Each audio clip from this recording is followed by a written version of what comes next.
How's it going? Hello, my name is Francesca. I'm 28 years old, and I'm wondering if my ex is narcissistic and ghosted me, or if I'm actually the bitch who ghosted him. Okay. Well, with these types of questions, my first question is always, why do you care about your ex?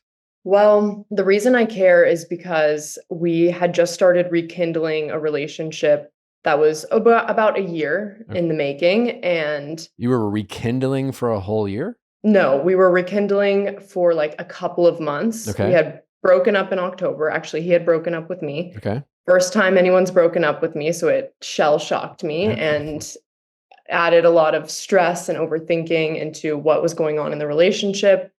But the reason I care about what's going on with my ex is because we just didn't finish the relationship. We just never spoke again after having a certain phone call. And it's just not in my character to be a ghoster or to end things on a bad note. Like I have pretty high emotional intelligence, I would say. So What I was hate that. what was this phone call about? So on the day after Valentine's Day, I felt like he was being a little short with me, which has Mm-hmm. been an ongoing issue in the relationship. When he's frustrated by something or doesn't like something, he doesn't just come to me and bring it up in a healthy way and we talk it out and then it's all good. He kind of punishes me for it, and I have to realize that I'm being kind of ignored or he's being shorter with me, less affectionate. I have to ask, and then it comes up. So So that's always been a give me like frustration. try to give me a quick example of what you mean, like role Yeah, play. so here's an example. I didn't get a +1 for a wedding last summer. Okay. We're in our 20s. Okay. When you're not that close I with the get it. couple getting Yeah. married, you don't want to ask them to add a +1 for some new guy you're dating. Yeah. So anyway, not a problem to me.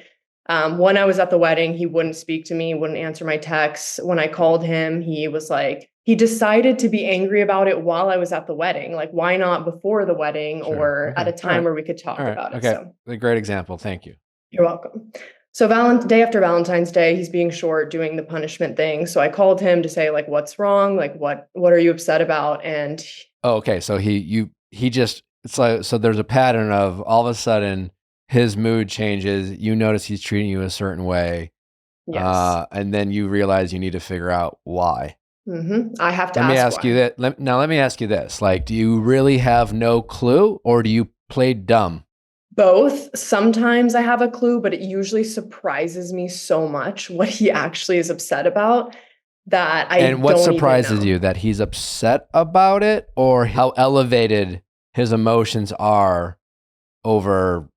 What bothers me, his emotions aren't that elevated. He gets actually more reserved and cold. So it's not a heightened emotion. It's more, why is he mad about something like that? I don't know. I guess maybe we're arguing over semantics, and it's maybe just how we define it. But like, Okay, I think passive aggressive can still be really aggressive. I agree. It just in a more passive, fucking irritating way, Yes. coupled with like just the extreme passive aggressive nature. But you know what I'm saying? So like, just because Yes. they're not, flying off the handle or screaming or elevating their voice or slamming doors doesn't mean they're not like overreacting. That's a very fair point. I Um, would agree with that. so we would agree that what you're saying is you're more shocked by what feels like an overreaction to whatever it is that's upsetting him. Exactly. Because I can see like the example you gave about like getting a +1. We could, I think that honestly, like we could probably I could have a 45-minute discussion on my podcast about Agree. like, What do you do in that what do you do in that situation? Yeah. situation? Listen, it's a barometer, like stuff like that early in a relationship it is a relationship barometer. It is, how does this person feel about me? What kind of priority am I to this person? Right. There's several different like layers or ways to interpret things, but either way, when you break it down, it is a barometer. And so he is absolutely justified to be like, well, I mean, okay, yeah. Like he could be upset Yeah. about it, right? His approach seems to be just fucking annoying and borderline aggressive, even if it's passive. Correct me if I'm wrong by any of this. But yeah, no, it makes it right, because you're just like, because Yeah. let's be real. You could meet someone for 2 weeks. 2 weeks. I mean, I have whether whether it was right or wrong or whether I was delusional or not, I in my life have met women that I got really excited about. And 2 weeks into knowing them, we were saying some crazy shit to each other. And if Yeah. I got invited to a wedding, I would have been like, I would have been that guy who would have been like, can I bring up, come on, can I, because I wanted to take this person. So this is why it's so important for me to ask the second part of my initial question. Like, Okay. I definitely have pieces of me that it's going to take a certain type of man to handle, because I think that's true about all of us. yeah, I think that it's been a pattern in my more serious adult relationships that my social life being much more abundant than theirs creates problems. And so there, at the age of 28, I'm trying to figure out, okay, if there are things about me and the way I live my life that are pushing away men, then I need to What are your address relationship those. goals? I want to get married and start a family. When? Ideally, I mean, I don't like to time limit myself, but These are just unfortunately, goals. These are the goals. we have a Goals change. biological clock, and mine's a bit more curtailed than maybe other people's would be. So I would say if I could start having kids by 31, that Okay. would be Okay. biologically And when you best say for me. going out, what do you mean? Going out in what sense? Like going out with my friends? Well, that's what I'm asking you. You said Yeah. you have social I don't life, know yeah. exact what words you said, but you referenced like your, I My don't know. social life is more abundant. Yes. Yeah. So what do you mean by that? I have dear friends from when I was a child that we have always, since we were literally children, sleepovers, going and doing stuff together, movies. Now that we're older, it's evolved into we have a certain music taste. If we have artists that are performing in different cities, we would like to go together. And I have a lot of friends getting married, so bachelorette trips are everywhere. Birthday trips are things that we do now that we make money and have freedom. And a lot of my friends how are, often is this happening? in my opinion, not very often. Like the last time I went out was maybe 2 months ago. So it's every few months, maybe. Every few months you are going on a trip. On a trip, not necessarily, but doing something that would be considered going out, like going to a show or going But on these a are trip. like concerts or Yeah. just social events. I'm not going to a club for Okay. fun every All right. weekend. Okay. Absolutely All not. right. And All I right. wouldn't accept that from my partner either. Yeah, that seems totally normal for the average. 20. I appreciate that reaction. Well, so have every guy you've ever dated had a problem with this? My last two long-term relationships, that has become a problem. So Yeah. what do you think it is? Like, do you think it's bad luck in terms of the men that you dated? Or do you think despite the way you described your social life to me, there's something missing that is if I got them on the Zoom and like you just like turned off your phone, I was just like, no, what was it that pissed you off about her? Would they give me the same answer? I think after reflecting a lot on it, it might be just an element of, yes, the choosing, but also there's some element of insecurity in the relationship. Let me ask you this. So you have in this group, there's other married women, right? Yeah. Various Engaged, couples. married. Yeah. Various couples, Yes. various relations, various happiness in these relationships. I would bet that there's various degrees of wives, girlfriends, and partners who check in with their partners, text back and forth, communicate, I don't know, call, send pictures, I don't know, maybe to the level of obnoxiousness. And then there are people who like kind of just are like, hey, I'm gone this weekend. I'll see you in 3 days. Yeah. And they're pretty like hard to get a hold of. And then when you do, like your boyfriends might text you or call you, you're either unavailable or you respond, I don't know, an hour later, and you're just kind of busy and you're just not their problem. Yeah. Which one are you? I'm guessing the I latter. would say, I know I definitely land in the middle. I am somebody that likes communication. Communication is my love language, is words of affirmation. So I am big on, let's stay in touch. Let's talk on the phone. Let's text. I do occasionally garden when I'm on these trips or just maybe on a regular basis, which gets me a little spacey. I don't know if you know what I smoke. Oh, okay. pretty regularly. Okay. Well, So it makes me spacey, and I don't always text back. If I'm like sitting with my best friend having a deep life conversation, yeah, I might not text you back for an hour, but I'm pretty good about it I otherwise. listen. I mean, to each their own. I'm not here to lecture you. I'm just trying to understand what you're saying. Understand. But yeah. I mean, as someone who's a pretty heavy weed smoker, like I'm a very attentive husband and father. Yeah. So I'm just saying, like, I think you're blaming it on the alcohol, so to speak, a little bit. Yeah, no. At the end of the I am good day, about it, but I will say there are periods where I'm like having a deep life conversation where I look at my phone like an hour and a half later and I'm like, oh, and hey, listen, sorry, I we were also just want to be chatting. clear that that's not necessarily a problem. Like Yeah. there's a couple, I don't know, what's her name? Some celebrity woman who's been like married for 30 years and her husband live in 2 different houses.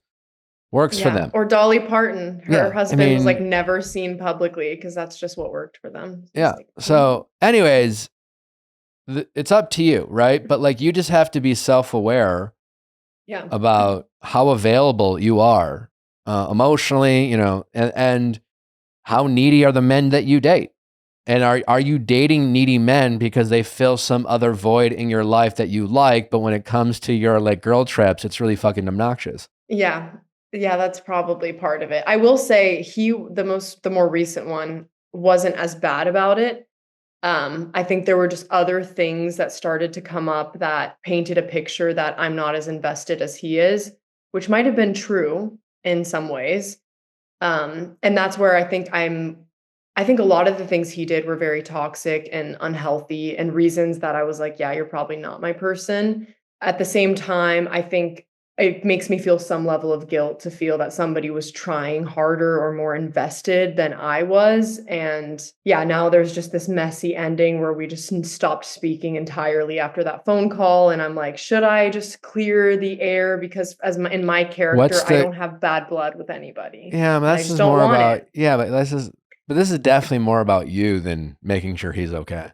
Yeah, I think because I'm angry about some things or my feelings are hurt about some things, but at the same time, I can easily talk. That's why my question at the beginning is what it is. I can easily convince myself that it's me that's the problem or that it's him that's the problem. And And where did narcissist come into this conversation? Why do you think he's a narcissist? I think because of an emphasis on looks for himself and for the person he's with, Uh, as I well think there's a as huge difference between vanity and narcissism. Yeah, as well as, there's just a number of things. I started looking into it. I never thought he was because I thought there was an element of insecurity there, and I was like, "Well, if he's a narcissist, he can't be insecure." But then I was looking it up, and it's like, actually, they can be, and they probably are very insecure. So it was a number of things about vanity, about manipulation in certain situations, wanting somebody to Maybe seem my wrong. Yeah, my general opinion about the conversation around narcissists, it's like it's become ridiculous and diluted. like And gaslighting. yeah, I mean, like, yeah, listen, our society has never been more self-centered and selfish. Like, it's most narcissists are the one accusing other people of being narcissists. The selfish person in the room thinks everyone else is selfish because like the selfish person thinks everyone should be focused on them. And when people are focused on other things, that's very offensive to the selfish or Right. not. But like, that's all of us. Like, Yeah, I it is, mean, it is. a true narcissist. I mean, like we have narcissism all over us. We're surrounded by narcissism. We're incentivized.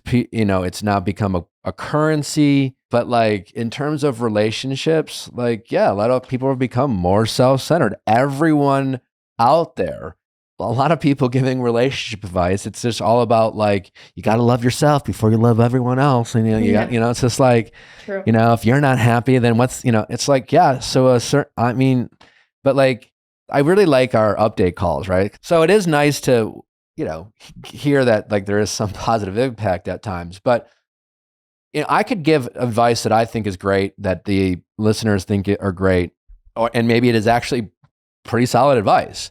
But the way people often even hear my advice, and then they might even hear it the right way, forget about it, episode doesn't come out for a few weeks, and then like they act on what they think that advice is, but they have run that advice through their ego and their insecurity. And then it gets it's like the telephone game, like in their mind, like they hear the advice, sounds like Nick said this, blah, blah, blah. By the time they act on this advice or they repeat it back to something else, like their ego has been like, no. Right. And like, again, we are so programmed to make everything about us and our main characters and yada, yada.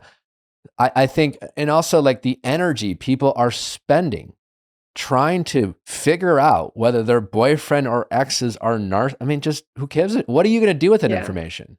Nothing. I think that's probably less. It's so true. Like there's narcissism everywhere. We all are in our own ways, slightly narcissistic. I think a lot of it comes from the oscillation between the love bombing and the courting, and then the like punishment over small behaviors that listen, that I think there's a lot of that term. Yeah, there's a lot of people out there. I mean, more and more.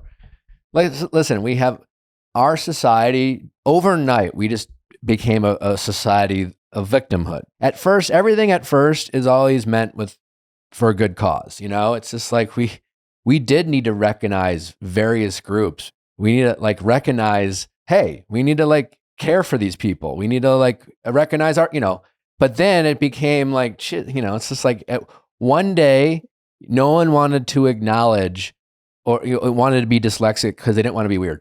And then like overnight, it was like, oh man, at least I'm fucking dyslexic. So I can like at least have something to fit in with all the anxious people or it's social currency. And listen, at the end of the day, like, I think most people spend time trying to figure out whether their partner was a narcissist because then you get to be in that club too. Right. Oh, did you date a narcissist too? Like, were you a victim of your ex? Like there's a lot of bad behaviors and a lot of it is through us, and like we are not becoming a society that's more emotional. Like, yeah, we're taking care of our mental health better. We are more aware about that. But a lot of people, like, we've just become big babies. We've become emotionally non-resilient and entitled people who feel like our feelings are just about us. Yeah. And if we feel something, then everyone else needs to stop and recognize those feelings. And everyone's doing that. And then when people don't do, and then, so then you walk into a room and everyone's doing that to you. Everyone's a fucking narcissist because you're like, I'm feeling sad and no one cares. What is going on? Yeah, no, it's so fair. And everyone else is like, well, I'm feeling angry and no one cares. And another person's like, well, I'm anxious and no one cares. I must be only hanging out with narcissists because only narcissists could see my anxiousness and not give a fuck.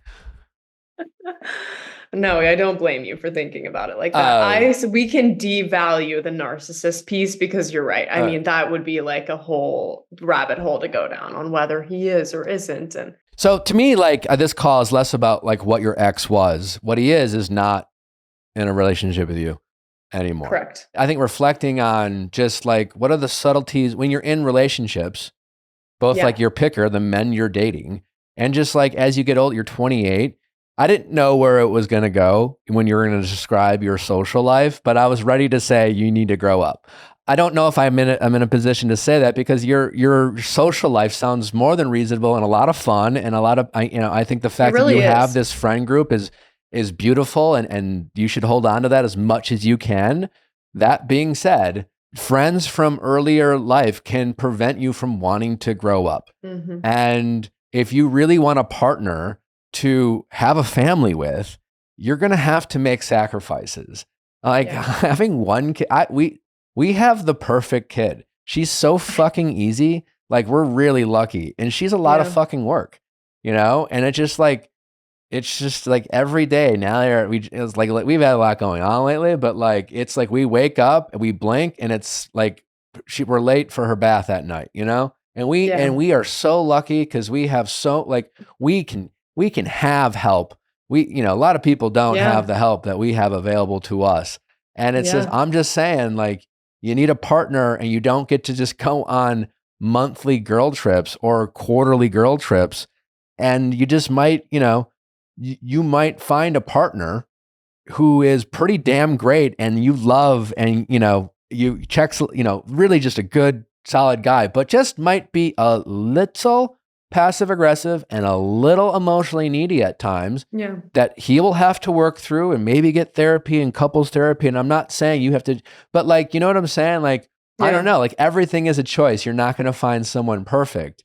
Right. And then the question becomes, is that something you need to do? You know, are you stubbornly going to these trips, and whether it's you're smoking weed or just having fun with your girls, Yeah. do you need to be a little bit more attentive to your partner rather than being the girl who's just like, oh my God, my man's so fucking needy. Ick. Oh God. Like, God, Yeah. I need an alpha male. Like, I mean, even the alphas are big babies, you know? I don't complain about it. I just go with it because I would say I'm very easygoing as a factor of growing up in the household I did. I Yeah, yeah, think yeah. my I am too. sibling, And I'm really good at being indifferent. I'm awesome at it. yes, Like, it's a me too. power. But for the people in your life that you want to, I don't know, grow a family with, you can't be, you know what I'm saying? Like, how I treat Yeah. Natalie is very different than how I treat, Yeah. and you could debate whether that's a good thing, but like, I love my people and Yeah. I'm very, if there's one thing I preach on this show is being mindful of your emotional energy and who you give it to and how you give it. And like, I do try to practice what I preach. And part of that is just like, I give more shits about my people than anyone else. And I Yeah. don't have the bandwidth for stupidity or like people who are just like aren't in my fucking line of vision.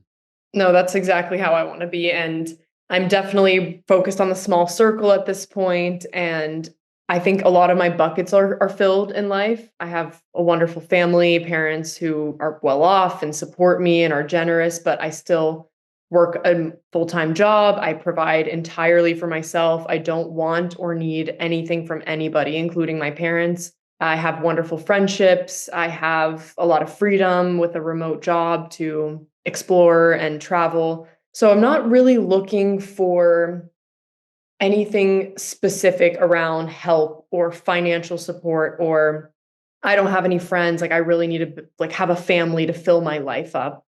That's not what I'm looking for. I do want to have a family. I want to have kids. I need a partner that adds value to a life that I believe is already quite full and great. I think it's hard to find a balance with a man that's like super confident, because I think I would need a guy that's very confident and also successful, ambitious, likes to What travel. age are you dating in? I'm dating about 10 years older. Okay, Yeah. that makes sense. Which maybe isn't a great thing because it hasn't worked out I as mean, well listen, for me, but there's more bad options than good options, and just because you true. generally date men 10 years older than you, which I think makes a lot of sense for what you're Yeah. describing. I don't think you're going to find a lot of 28-year-old men in a position to No. give you what you're looking for right now. But there's always No. exceptions to every rule, and you Yeah. should be open to those exceptions always. Yeah. Listen, like you're describing the more standards you have for yourself, the harder it is to find someone who can Yeah. meet those standards. I mean, Yes. Yes. it is what it is. That being said, I would challenge you, and I say this as someone I think I've had to do that as I've gotten older. I mean, you're clearly a confident person. That's great. Like that's a very valuable asset to have. The more confident you are, the more at risk you are to like not being as self-aware as you think you are about Yeah. yourself or your shortcomings or the way people talk behind your back or like ways you fall short in a relationship. We all do. Because I think really confident people, listen, it's a balance. Like confidence does come from a level of fucking delusion, you know? Yeah. Oh yeah. It does. The problem with self-awareness is that it does like a little bit, it affects your confidence. After going on TV, you're kind of forced to become, I've always prided myself in self-awareness, but the more self-aware I've gotten, the more insecurities have come Yeah. up. So it is a balance. It is. And I think that's a challenge for me, is that I probably come off really confident, but of course I'm a human and have tons of insecurities and things that I want to get better about or that I haven't fully accepted about myself. And so when I'm looking for a match and like I find the really confident, like, I'm also really tall. I'm like almost 5'10". And so height comes into play and I feel like I've heard you talk about this on your show about like tall men are sometimes dangerous people. Well, they're I'm just just like, they have their pick of the litter. They just do. right. And Yeah. that's my problem is I don't really like men that act that way. So it's like I don't really know where to land in this space where I want someone that's like me in a lot of ways, but then men that are like me, confident and tall and whatever, successful, behave in a way that I would never accept or want around me because I have my own insecurities and I need you to be really attentive to that as well. Well, So that's the thing. it's Maybe that's your problem. yeah, Maybe that's your, I think it is. you, I think it definitely is. you can't, you can't have such high expectations that includes only dating 1% of men I know.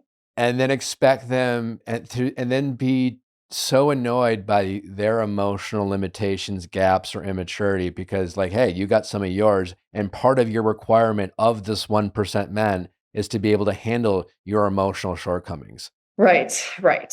So I think just getting a bit more clear on what my actual boundaries and like red lines are, I think will help in that way. But I I mean, think like, Instagram. it could, but it's like you kind of, and I'm having a bit of fun with you here, but Okay, great. Please do. uh, because your confidence is important. Like, it's a value. You should cherish that. But I think you need to be humbled a little bit. I'm getting humbled Uh, slowly but listen, surely. well, But yeah, yeah, because you, I well, think yeah, that's a good perspective on it that I need it and it's a good thing for you me. mentioned you get your heart. It's like, listen, you are like, people don't like you. Yeah. I could say that to literally anyone, you know.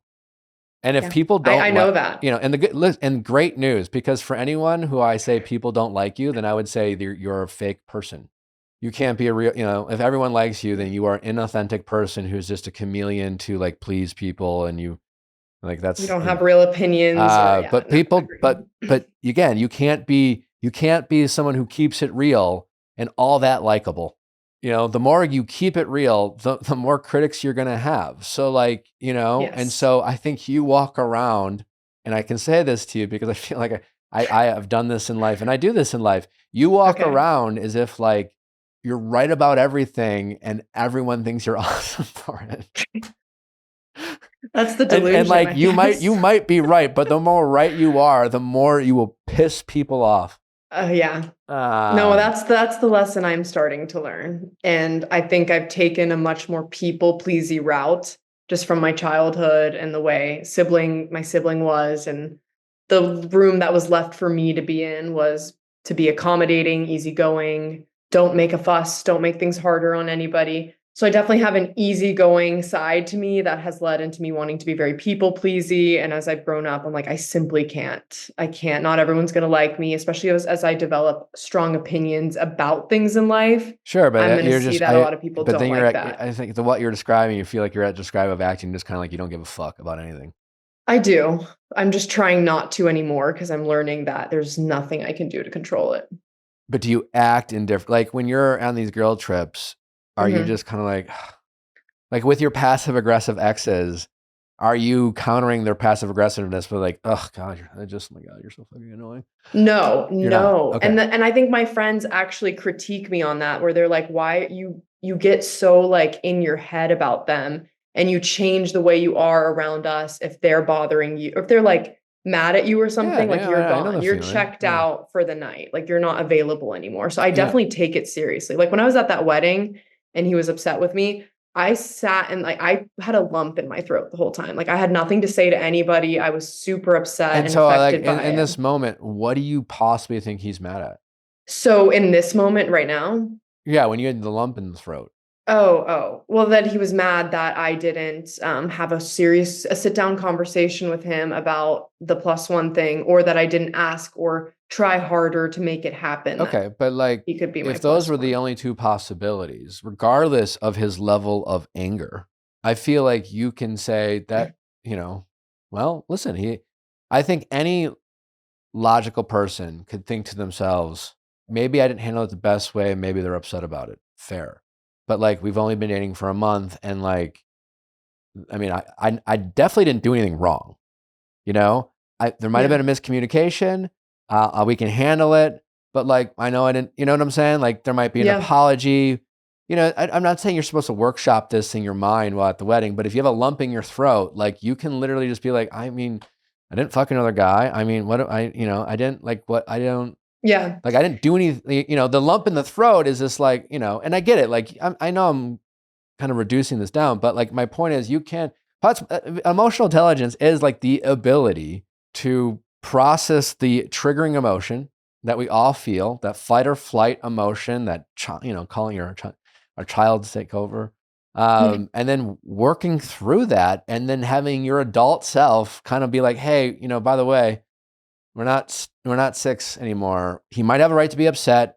I can definitely talk to him. Maybe there's some things I could have communicated better, but like I still have the right to have fun at my friend's wedding, and I'm sure he will understand because he's an adult. And like, well, this will be a step in the right direction, even if it caused a little frustration on his part. Like you should be able to workshop that and then go have fun. Yeah. And I should and do, except with him, I felt like the a lack of safety, the sense that he would just be done over something small like that. And Sure, and so, that's harder, but like, yeah, yeah, again, you still have to be I have the control. you Yeah. have to be able to be like, well, that would be crazy if he would leave me for this. And like, I guess he's not who I thought he was. Yeah. Like that, you know what I'm saying? Like, cause it would be Yeah. crazy, No, it's That would 100% like true. that would be like something fucking Carrie on Sex in the City she would pull, she would do that shit. Oh goodness. Yeah, that's a great way Uh to never do that again. With Carrie from Sex and the City. so no, but I mean, in that scenario, No, I he hear would you. be Carrie. But yeah, I mean, listen, like, man, I don't know, maybe it's some abandonment, but like, yeah, you got to work through, I don't know, maybe you got some abandonment issues or something. I don't know. Maybe. I'm sure a lot of people listening would say, Yeah. and maybe you do, but again, back to it's great to be able to identify, you know, but like I have abandonment issues, I think Yeah. everyone does. If you've had a broken heart, if someone's fucked you Yeah. up by saying, I don't want you anymore, congratulations, you have abandonment issues. But no, again, that Right. doesn't mean that you can't work through and get better and improve. And it's not an excuse to allow yourself to have a lump in your throat Yeah. at a friend's wedding that you're supposed to enjoy because some guy you've been talking to for a month is being super weirdly passive aggressive for not inviting you. Right. We had been together since January at that point. So it did feel like strange Yeah. that it doesn't matter, but it felt strange that this was something that he couldn't have brought up. Listen, I'd known about the wedding for months. this is He knew something about it. 22-year-olds have a big fight about 2 months Yeah. at the same timeline. Yeah, 100%. It felt unhealthy that we weren't able to deal with it in advance, but I should have handled it better. I learned a lesson about that, how to handle it, how to talk about those things. But with the Valentine's Day thing, I think I'm just in a place where it's been a month and some change now. And it's like, do I just let it go without us ever speaking again? Probably. And I'm okay with that. I've accepted that. But if there are things that I contributed to this and that he genuinely believes that I have abandoned him after he opened up to me about things that were upsetting him, then I think it's worth a letter or a voice note. What do I you don't know, want? something. What do you want from this? I mean, and this, like, anytime you're like thinking, oh, should I reach out to an ex, right? You really got to ask yourself, why do you want to do this?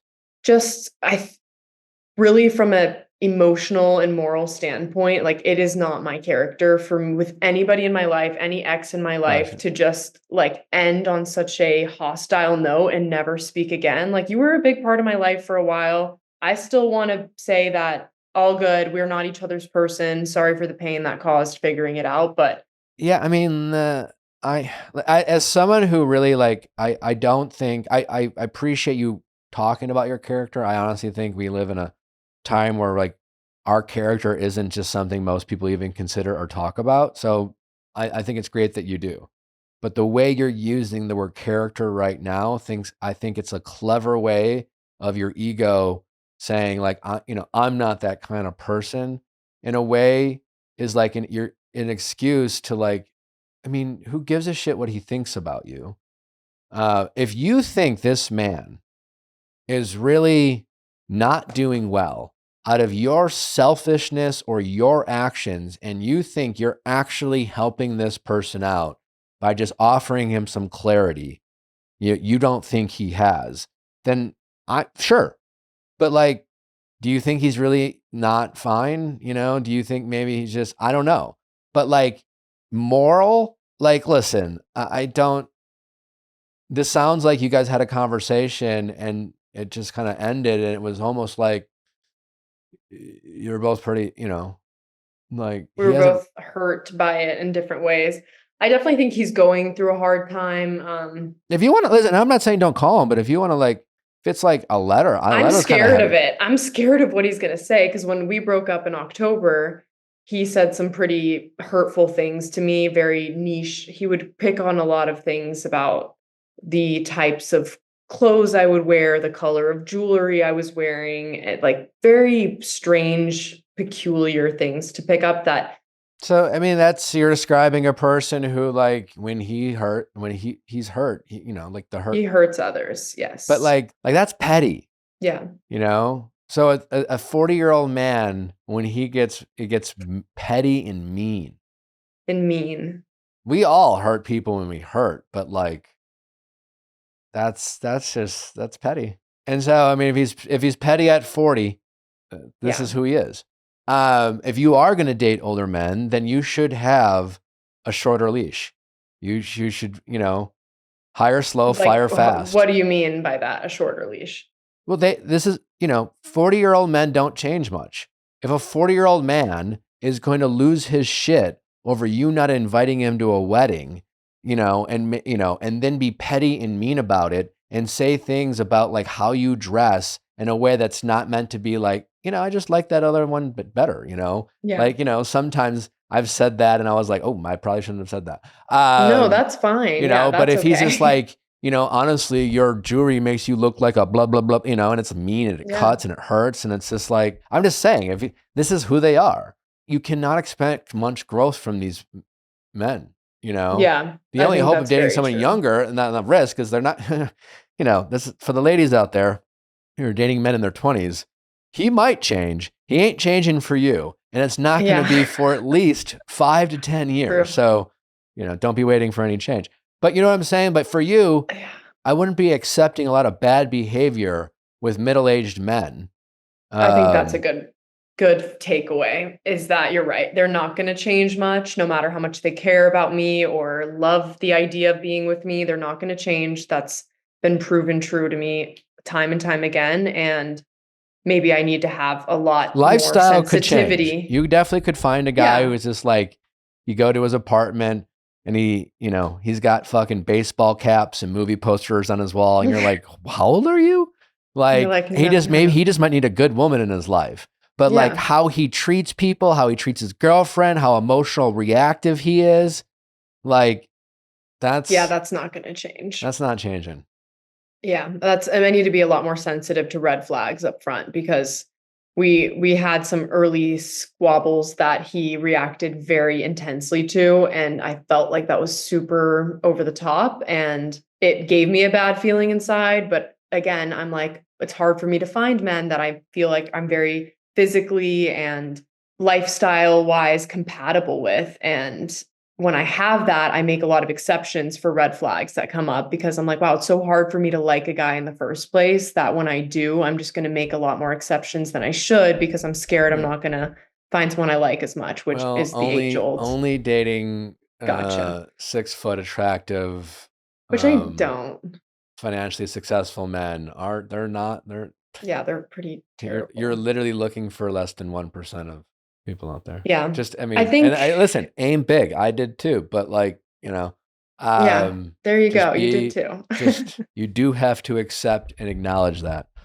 And if your standards are going to be that high, you better be fucking great.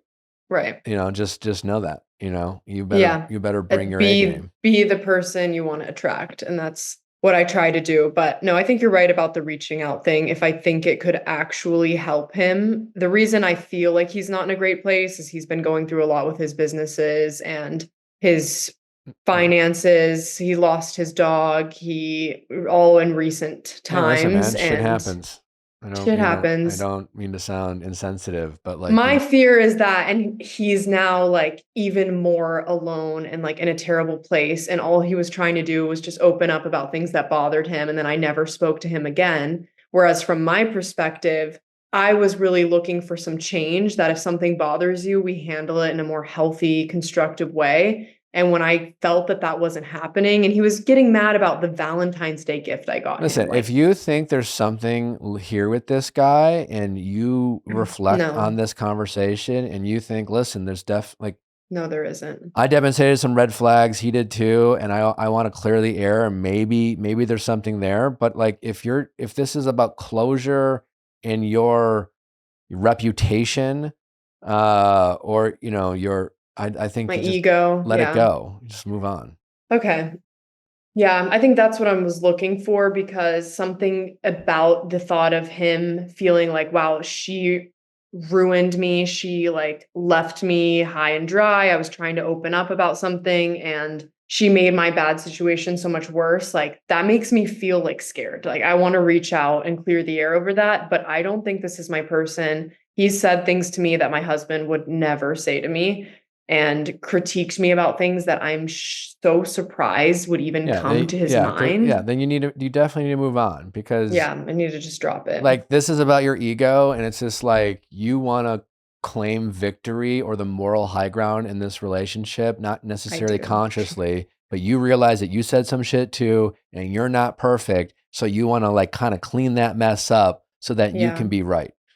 Yeah, I guess that's part of it. Is right now I'm feeling like really wrong, and like he's perceiving me as somebody that's hurtful and damaging, and I like Great. can't stand Yeah. that. I can't Well, yeah, stand it. that's a you problem for sure. Yeah, I need to get over that.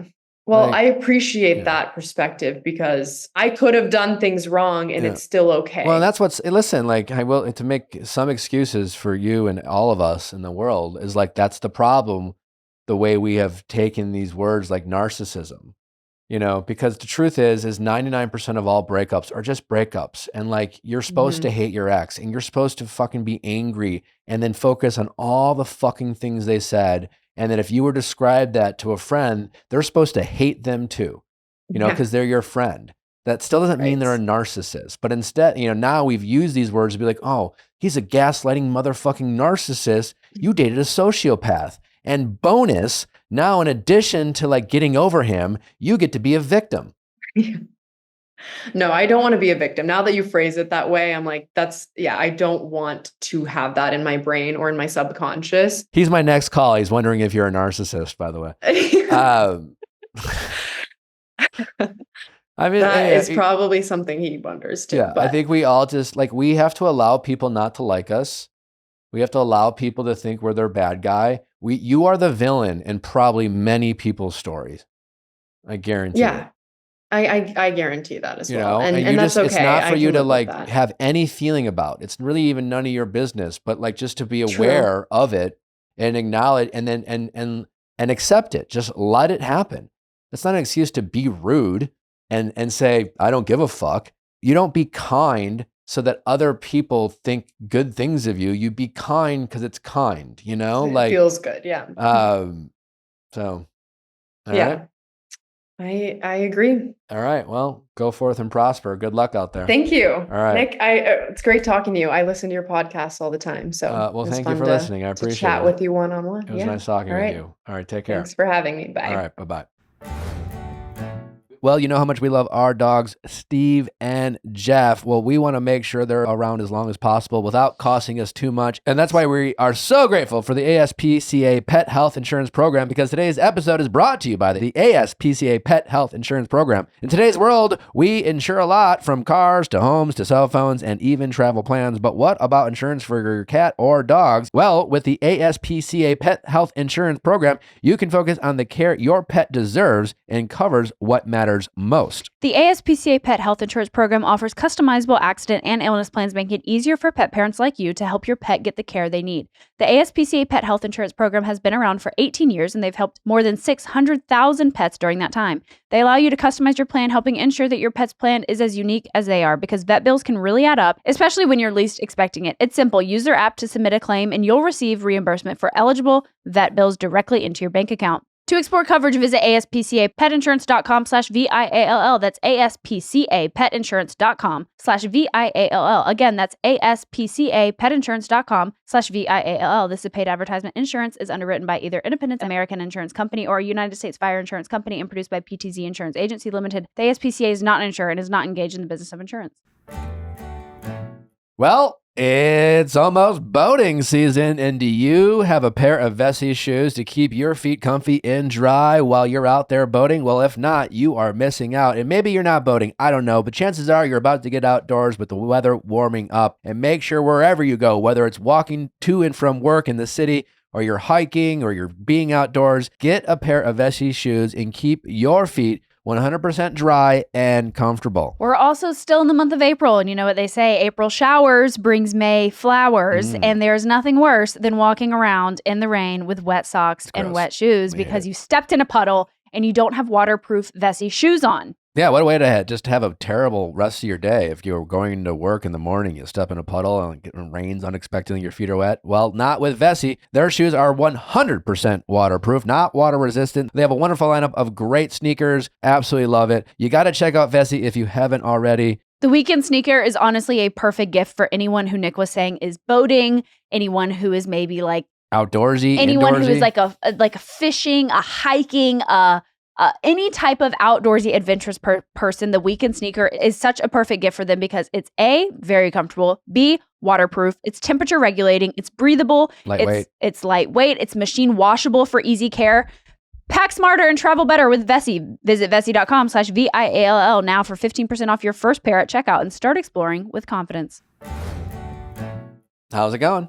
It's good. My name's Sierra. I'm 25, and I'm wondering if I should move on from a rekindled situationship. Yes. But let's talk about why. Let's figure out why. I could be wrong, but I'm 99% sure the answer is going to be yes at the end of this call.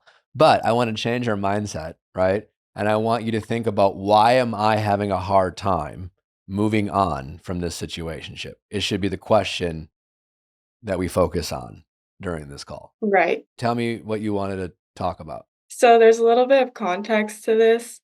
I started talking to my situationship from about a year and a half ago. Okay. We had a more friends with benefits kind of relationship. I wanted to be with him and be in a committed relationship, but he told me he wasn't ready for anything serious. And I did the number one thing that a lot of girls do, and I gave him the benefits, hoping that it would lead into something more. You try to show him how great of a girlfriend you could be. Exactly. Yeah. A little bit more context is we actually went to high school together, so we've known each other for a while, and we were friends in high school. And then during the time we had started talking, it just didn't go anywhere. So I decided, like, hey, this isn't going to work. You're not picking me. So I'm going to move on and start seeing other people. Okay. Awesome. Yeah. So I started dating someone else. It was about 8 months. And then it didn't work out. I didn't feel like we were a good fit. And when I broke up with him, my situationship showed back up after he found out we broke up a couple weeks later and was like, hey, I messed this up. I regret losing you, and I want to do it right this time. When was that? That was about 2 months ago. And is he your boyfriend now? He's not my boyfriend. So then I guess he's not doing it right. Yeah, so he says that he doesn't want to move too fast. Yeah, I don't know what that means. Yeah. I mean, I'm listen, I'll cut him a little slack because, like, I've been on a whole, like, shitting on our current climate of dating. But yeah, like, I know a lot of people are afraid of labels and titles, but you guys had a whole, I don't know, year of time. You know each other. You've had the sex, and God only knows what else, you've spent some real time, like, thinking about situationship as ridiculous as they are, and as much of a waste of time as they are, you can still really get to know someone to a level of developing emotional intimacy, even if it is a bit one-sided. It's certainly, it certainly has its limits because it's often one-sided, but you can really do that. And if he is saying that in this period of time where you dated another guy and it really fucked with him, and then he, realized that he made a mistake, and then you break up with him and he's just knocking on your door, it's just like, why is it so hard to be like, listen, I don't know if this is going to work or not, but like, let's just be boyfriend and girlfriend. And I don't know, maybe in a week we'll break up. But like, I do know I spent the past, 6 months just regretting my decision to let you go. And then you date another guy and I thought I was never going to another chance. So like, I want to show you what it's like to be a boyfriend. And I want to show you how I can be, and let's get to know each other. Let's develop our emotional, like, why can't he do that? Yeah, so to answer your question, I would say so because we had this situation in the past, I will say he's shown up very differently. Okay. He's a lot more emotionally available, and he hasn't this time around said, "Oh, I'm not ready for a relationship," or "I can't give you what you need." He hasn't said that this time. It's actually been the opposite. Like, he seems like he's more of an avoidant type of man, so feelings are scary for him. And I would say he's pretty good at telling me when he's struggling, like connecting, or he needs space. I'm very much the opposite, so we're kind of like it's a hard balance. How much do you cater to his needs versus him catering to yours? Yeah, so the first time around, I catered to his needs a lot. This time around, I've kind of taken a step back, Okay. and I'm trying to assess if this is really something that I can make work. He has shown up for How old me. is he? 25. Okay. So the difference this time is he's actually pursued me. He's taken me on dates. He got me a gift for Valentine's Day. He got me flowers and like AirPods, which was nice of him. Mm-hmm.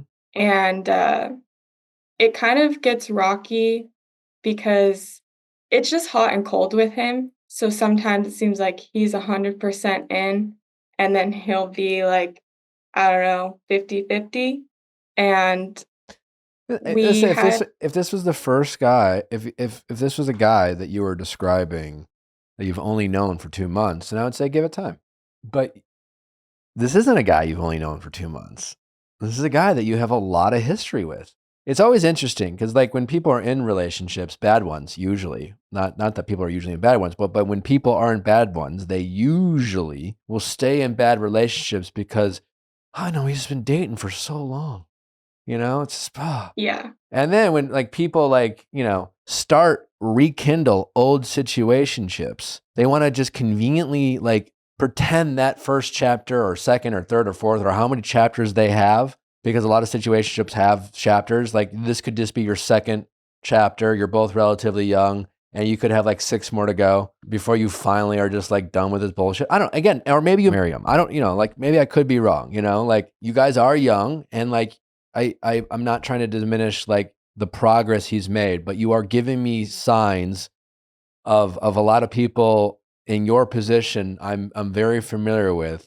And I feel like, and no fault of your own, because I think you are making a concerted effort. You walked away from this guy that clearly was not easy. That was definitely like, that was progress. Like that was something you should really be proud of yourself for.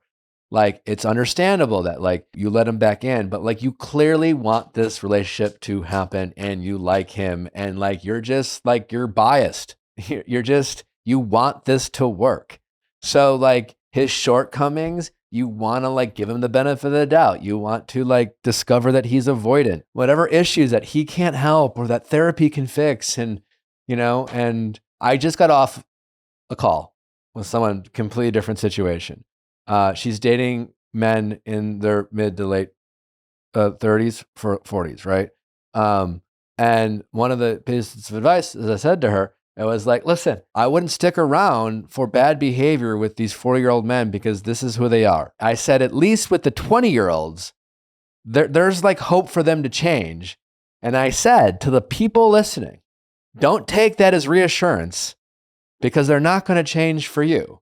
It's going to take 5 or 10 years for these men who have whatever issues that are, maybe they are avoidant, maybe they're, they're reactive, maybe they're avoidant and reactive, maybe, whatever it is, like we are emotionally very, well, we should be more, far more emotionally immature in our 20s than we should be in our 30s or 40s, right? But like, all I'm saying is just, it was great that he came back, and it was great that he fought for you. And I really like that he's definitely made improvements.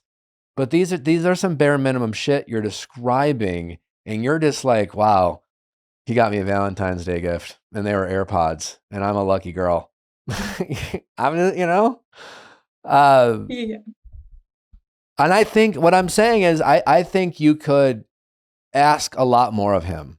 I think you could just act like some baddie who's just like, I don't got fucking time for your bullshit anymore, and just tell him exactly what you want.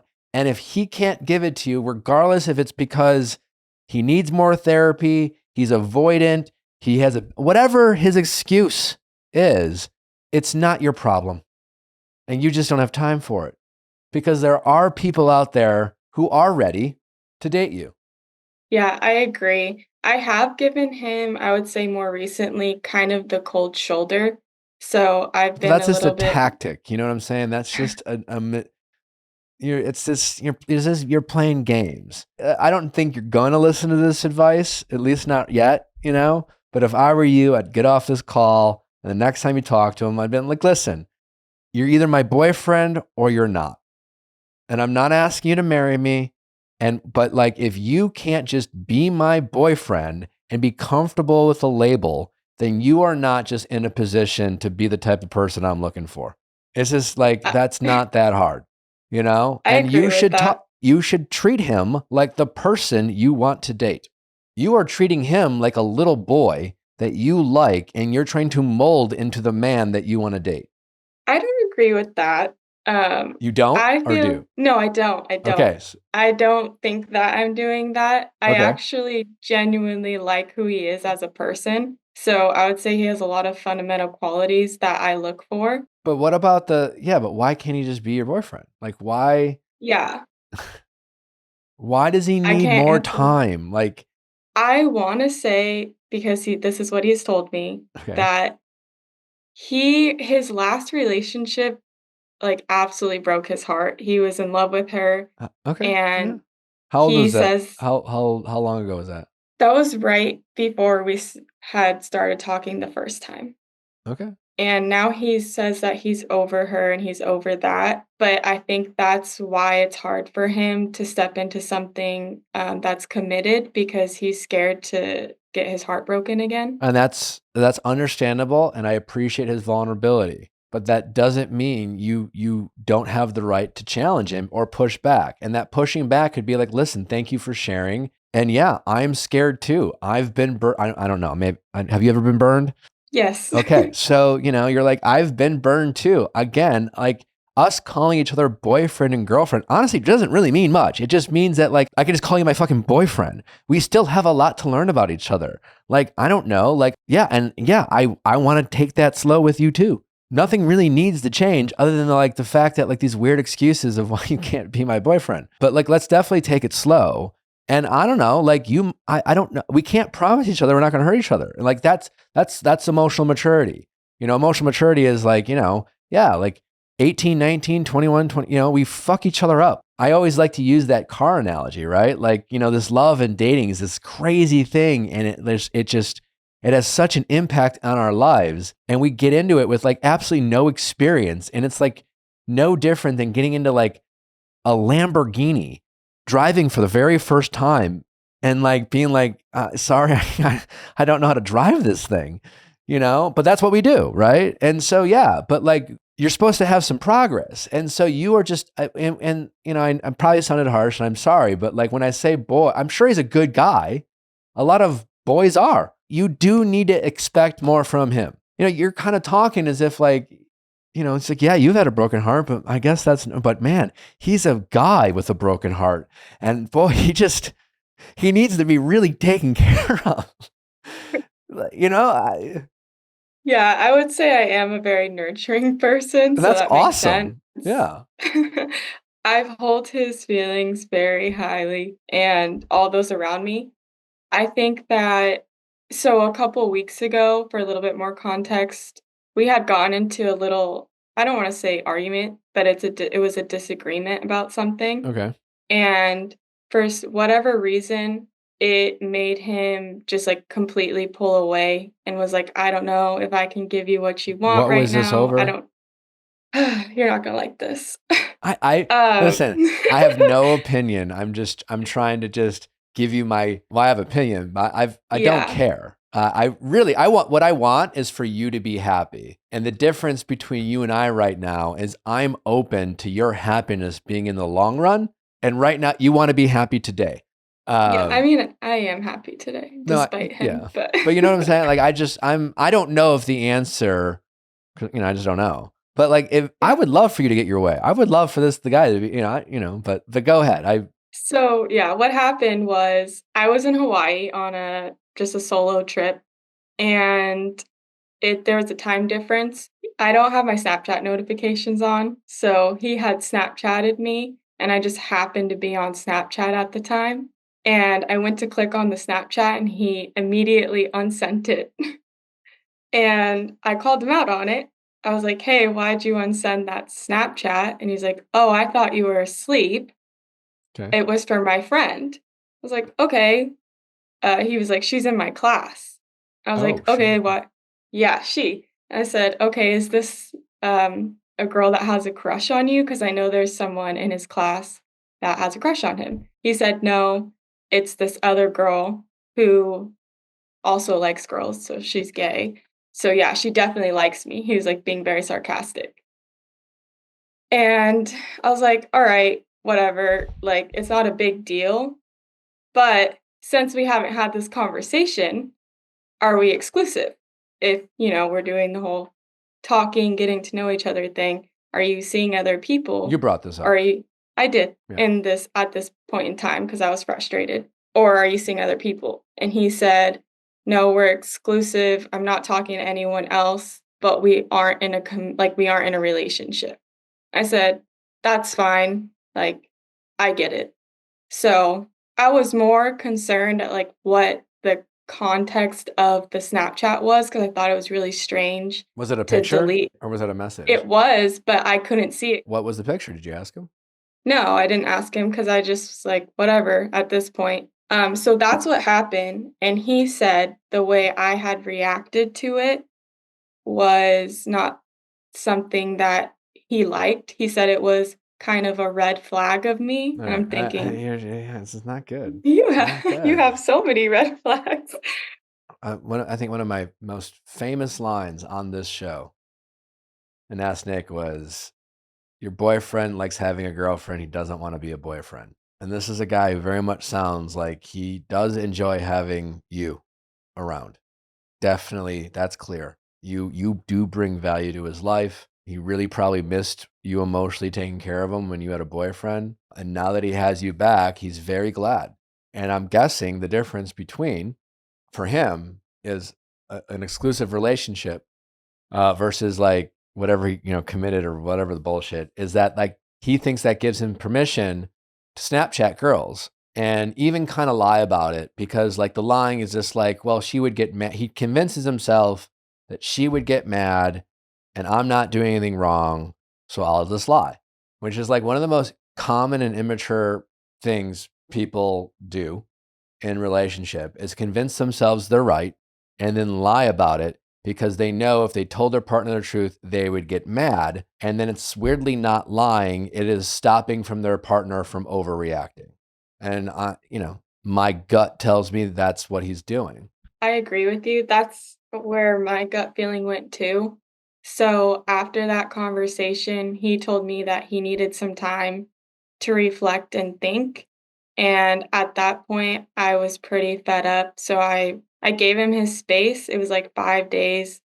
I didn't reach out to him because I was like, if you want to be with me, if you want to continue to pursue me or see me, this is the ball's in your court now. Like, I'm not doing that again. I'm not gonna chase you like I did the first time because I don't have the energy for it. So I didn't talk to him for 5 days. I didn't text him. I didn't call him.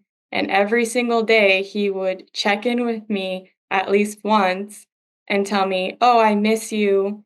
I am just like in my head right now." And I basically told him, like, I don't care if you miss me. You can miss me and not want to move forward with me. Like, that doesn't Yeah. mean anything to me. Like, don't talk to me and waste my time if you're not going to move forward and like we're not going to continue to get to know each other. So the 5 days goes by. He says he wants to talk in person.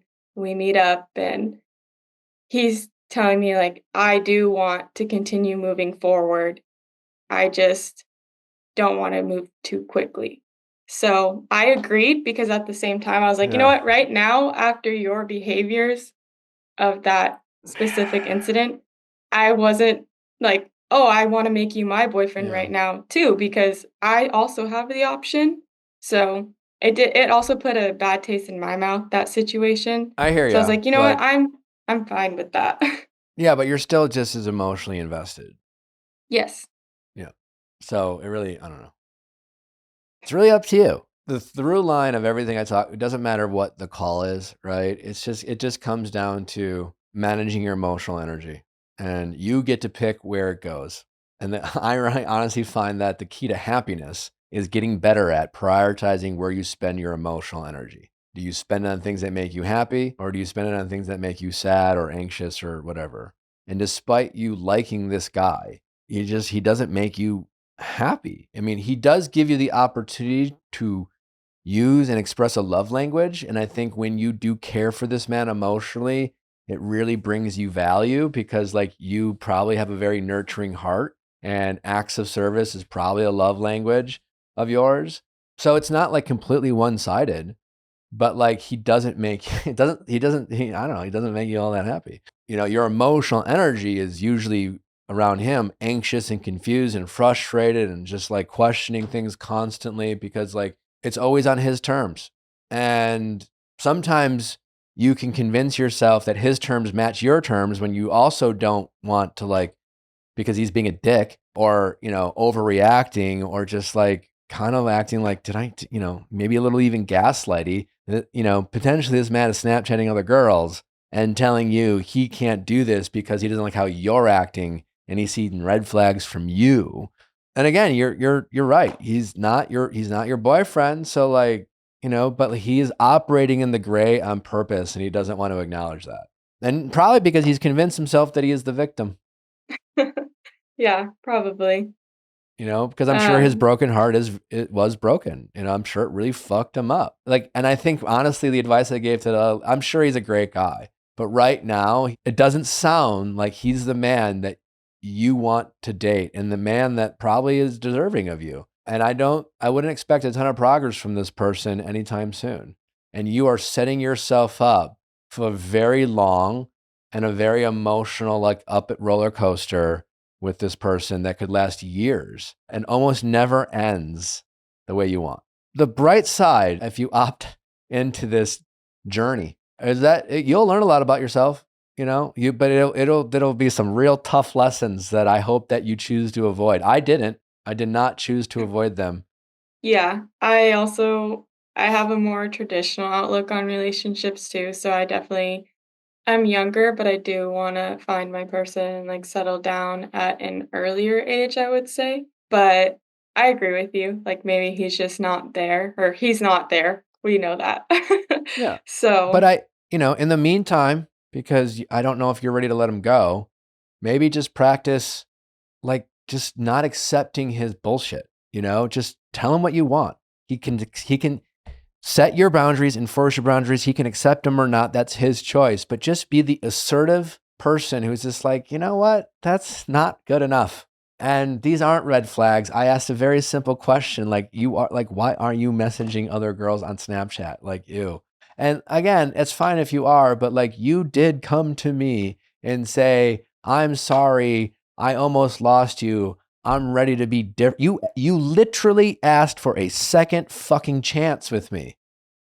You asked me, and you have the nerve to be getting mad at me because I'm questioning why you're sending pictures to other girls. Come on. yeah, that's valid. Listen, like, and I know this is tough love, Nick, and I'm being hard, but like, and I only just because it's just like you're at a very pivotal point in your life right now, and I don't know if you realize it. This person could really fuck you up. Like this is a story as old as time. Oh, that's great. I love hearing that. I mean, No, and I say, I agree. yeah, it's you can learn a lot about yourself, But the good news Mhm. is like people who are in your position, like you're going to find your person because, the trick for you is to find someone who really is going to, because clearly you are willing to give in a relationship. That's obvious. You are willing to do your part. Your problem is you're too willing to do their part too, and then convince yourself that they need you, and then you feel good about that. Yeah. And you just can't do that, right? Because the more of their part that you do, they start thinking it's their part to do it too. They're like, oh, like it's like dating the guy whose mom did his laundry the whole time, and he's just like, well, I don't do laundry. Now I also don't do laundry because I fucking hate laundry, and it turns out my wife loves it, and I will do the dishes. Yeah. I would say I do struggle with that in relationships. I tend to have a more dominant personality. So I think I kind of seek out men who I don't want to say are below me, but are maybe at a different point in life and different lifestyle than me. That's So self-aware. Yeah. yeah, and I it's mean, something do that you want I've a partner or do you want a guy to provide and give you kids? Because honestly, like some men and women get into relationships for different reasons. Some yeah. people have partners, some people have husbands. I want a partner. I want someone who's able to provide. I think because my career is so demanding, I have very high expectations. I know it doesn't seem like it, but I Like do. I hope this doesn't sound condescending, but you're still you're young and you're still figuring it out what your boundaries and standards and expectations should be. So this is, as long as you're learning through this experience, it's fine. But learning means reducing the amount of second chances and doing the same thing over and over. Yeah. So I guess I should just maybe see like if he changes since we said we would agree to move forward and like get to know each other, or should I set a hard date? Like if he doesn't ask me to be his I girlfriend by wouldn't this set a time. date. I mean, if you're going to set a date, that date should be today. Because again, what you're asking is the lowest of lows. You are saying all you're asking is like, yeah, I want to be okay with you not Snapchatting other girls. Point blank, period. I want to just trust that you have to see if this guy wants to be a boyfriend. He does not want to be a boyfriend. All right, And well so then I being guess. exclusive to you is, but it's like he just doesn't want to he doesn't really want to have sex with other girls. Oh, we're not having sex. That was a boundary that I made when we started talking Okay. again. I told him that there's gonna be no intimacy this time around unless we're in a committed relationship. So Yeah. he's not getting any of those benefits this time. Those benefits, I'm glad you did that, but then that tells me he benefits in other areas from you. Like, because clearly he Okay. likes having you around, but what are you getting from him? Yeah, that's a great question. Other I than the get he opportunity to have him. Yeah, he does bring things to the table, like, he iPods? does things Yeah. he does things for me, like, if I'm sick, he'll check in on me, Okay, and he'll bring me soup or food, that's good. so he does these things. That's why I say it's, like, this gray area because 'cause he'll do these boyfriend things and take care of me or ask me if I'm okay and Well, check what in is he on willing to me. give up for you? I'm not That's a good question. He's very, work-oriented and goal-oriented. I wouldn't say selfish, but he definitely puts himself first, which is what I would ask my partner to do anyways, That's great. And uh, listen, that career-wise. what is he willing to give up for you? Doesn't really have to be a lot. Has in 20, it shouldn't be each other's careers or jobs, sort of like you guys having these, it really shouldn't be much. All it should be is peace of fucking mind. Like the ability, what he needs to be willing to give up for you is 100% in complete autonomy and freedom. He has to give up the ability to do whatever he wants when he wants. Because if you're an adult who is single, who doesn't have kids, then no one gets to tell you what to do outside of work. You answer to no one, and that's kind of fun. And if you want a girlfriend or a boyfriend on some level, you have to give some things up. It shouldn't be much, but if it means just not Snapchatting other girls or flirting with girls or, just the freedom to like, not say, well, I can't do that because I have a girlfriend. That's what he doesn't want to give up. Yeah, I mean, it's definitely something that I could sit down and ask him and see how the He conversation doesn't know the goes. answer. You need to know that answer. This is not about you guys agreeing on this. It's just you need to know that so that you can say, that's fucking crazy. And so that's why I'm just going to be like, do you want to be my boyfriend or not? And again, to reiterate, you just like, if that's too much for you, you're not, because I'm not, we have a lot, like we have a lot, we should take it slow for sure. I want to know that like you want to be my boyfriend and that you want to, the basics of being a boyfriend, like just, When I ask him these things and he tells me he feels pressured, is that just the way of a guy saying like, I'm not ready yet, but I'm just going to stick around until I mean, maybe no, I'm it ready? might be true, but like, do you want to date a guy who feels pressured? I mean, that sounds kind of, when you break it down, it's kind of weak and pathetic. No, I don't. I would challenge him. Is just like that, bro. You come on. If that makes you feel pressure, man, I don't know what his line of work is, but like, bro, like, Yeah, he does have a pretty stressful job too, so. oh, if that's too much for him, then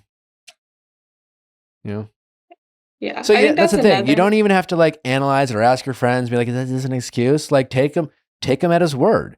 But if you're really taking him at his word, what does that say about him? That he's not ready. Or that he's like kind of a weak person.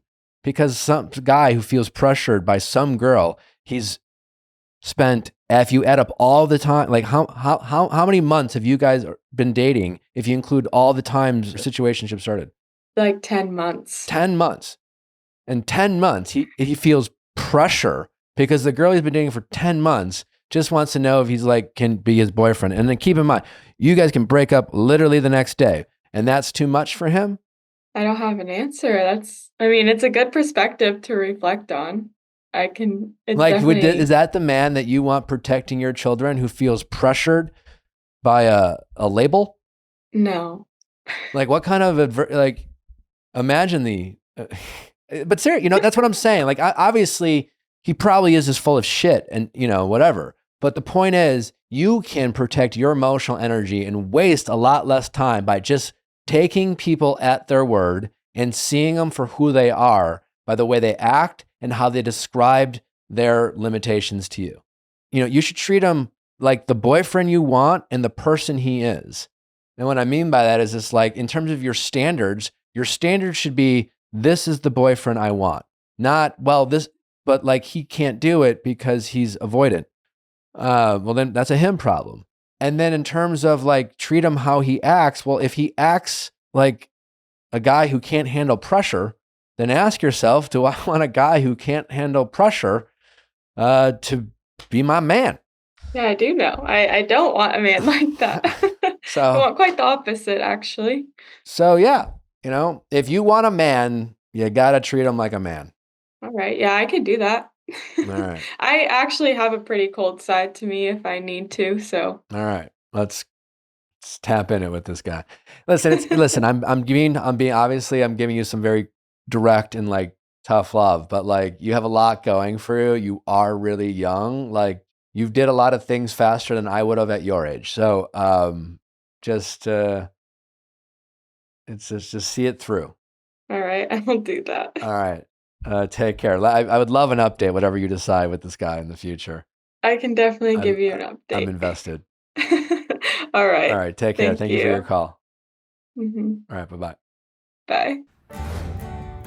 The rumors are true. Push-up bras are back and better than ever. I have been seeing the viral Skims Ultimate Bra all over my feed, and I had to try it out for myself. Other push-up bras can be bulky and heavy, but this one from Skims lifts and supports me like no other bra I've tried before. It honestly looks like I got a boob job, and after having a baby and after breastfeeding that baby, that is exactly what I needed, but without the cost and the surgery of a boob job. All you have to do is go to skims.com.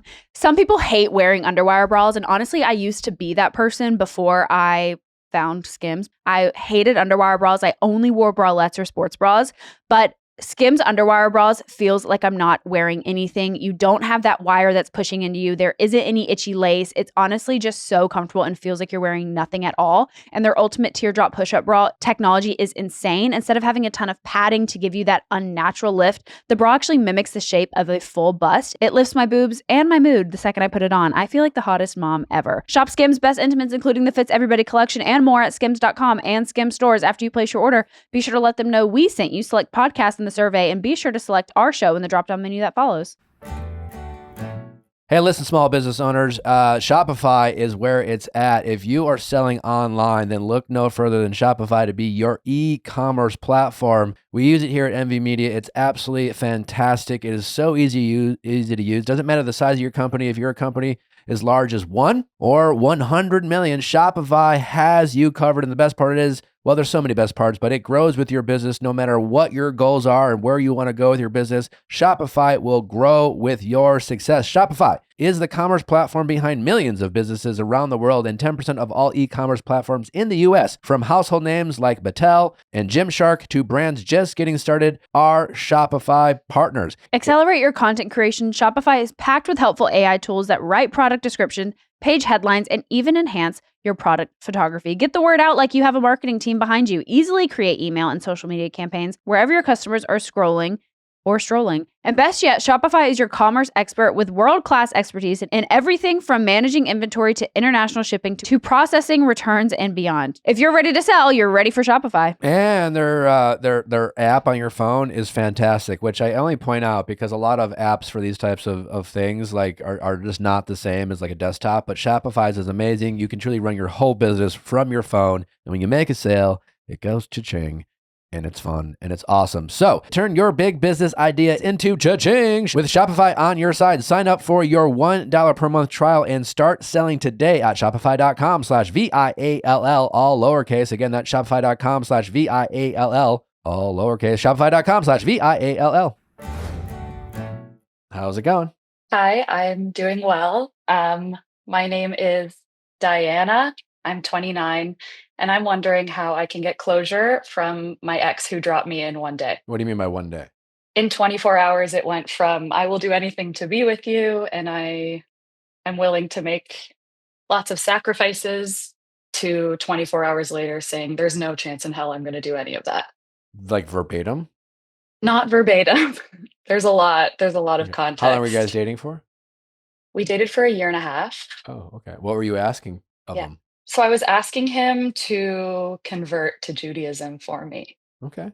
Yeah, which is obviously not a small ask, which I know, and it was an ongoing conversation. Is he religious? He was raised very religious and had a lot of trauma around religion. He was raised Christian. Okay. And had a negative experience. Gotcha. With that. And I'm just curious. I don't even know if this is really helpful for your question, but I'm curious. So thanks for indulging me. But it's helpful context in case it might.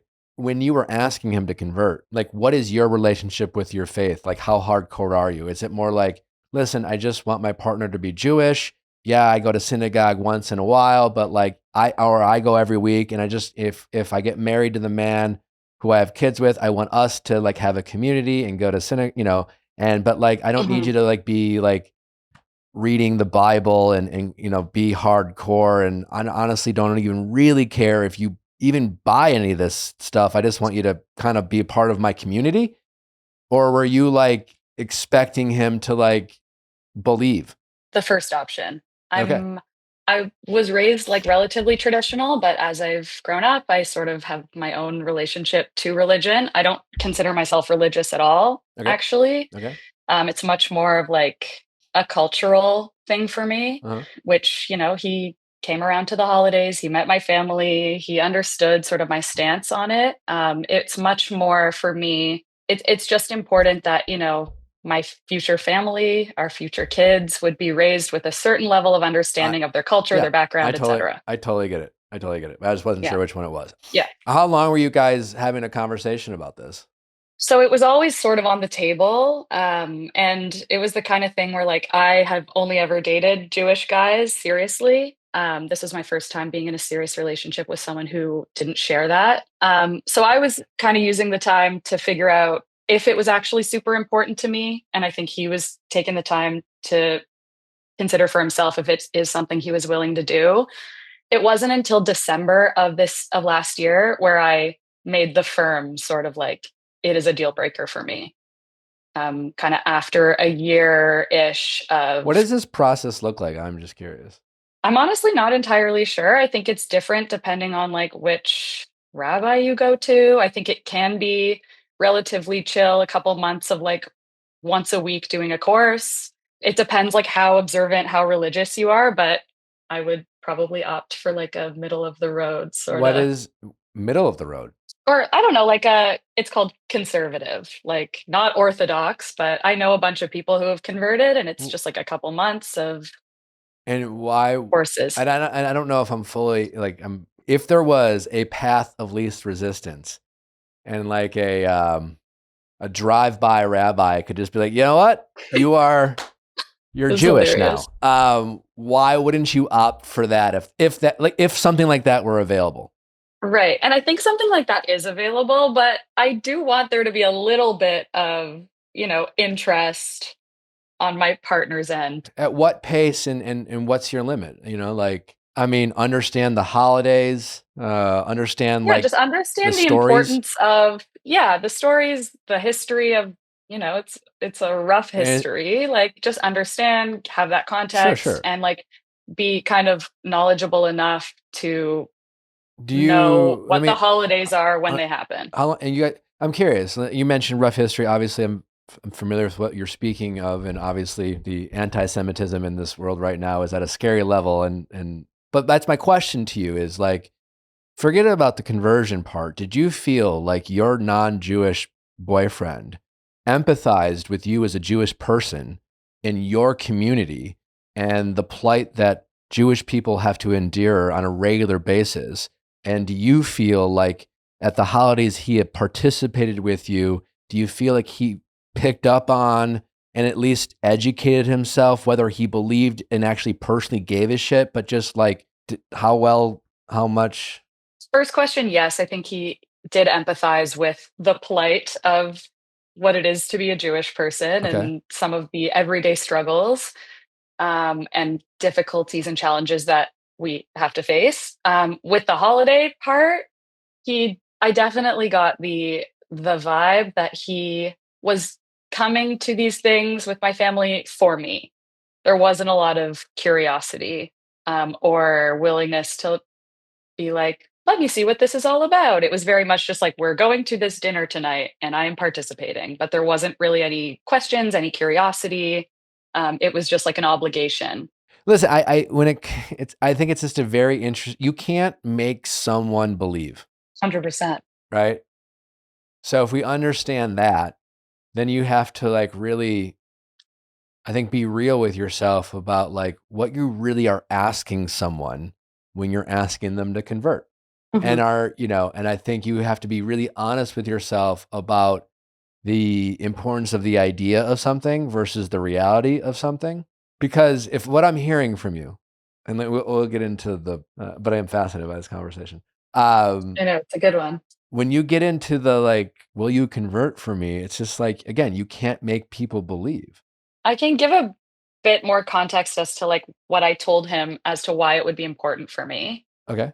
It's very nuanced and I don't think he ever fully like wrapped his head around it. But what I sort of told him was that like I would be willing to, like, if he were to convert, it would signify to me that like, even if we do have differences in opinion about how we want to raise a family and, how we want to be a Jewish couple, Jewish family, even if we did experience differences about that, like him converting to me tells me that we are like a team and that we are both willing to sacrifice 100% things together and like carve our own path as a like unique sort of Jewish couple. Are you guys engaged? Converting. Were you engaged? No. Okay. No, we were not. Gotcha. We talked about it though. Like we kind of had our, just out of curiosity, the next couple years planned out. I'm totally on board with, and just out of curiosity about when you talked about this, what was the timeline in which you needed this? Like now? Like an answer?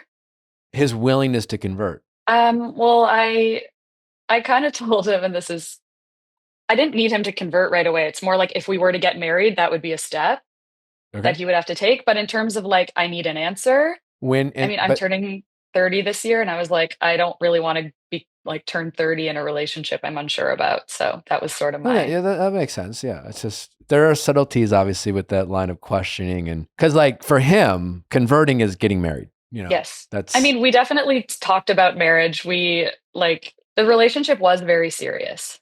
yeah, and totally. I'm just saying like, and maybe you already assumed this, but like the process of him converting, he's only converting because he would marry you, Yes. So like he definitely doesn't want to do that with a girlfriend. And the idea of talking about that with a girlfriend, even though you guys, I mean, I don't know the seriousness of your relationship, but like it's just, even if he was willing to do it for his wife, so to speak, he still needs to make sure that he wants this person to be his wife. And so I think I would imagine it's challenging to like, this is the idea of converting a religion for anyone. I think it's just like, especially if they have a history with religion. I mean, and he does, I right? know. Like it's tough. I know. I should have known from the jump, but it was a very strong relationship. So I know you say don't rely on hope, but I was like, and there were signs over the year and a half that he was like kind of down. So it was very much just hanging on to those. What was a summary of your pitch to him, and what was his response? I guess the summary is kind of what I said before. I always have known that I wanted a Jewish partner. I've only ever been in serious relationships with Jewish partners.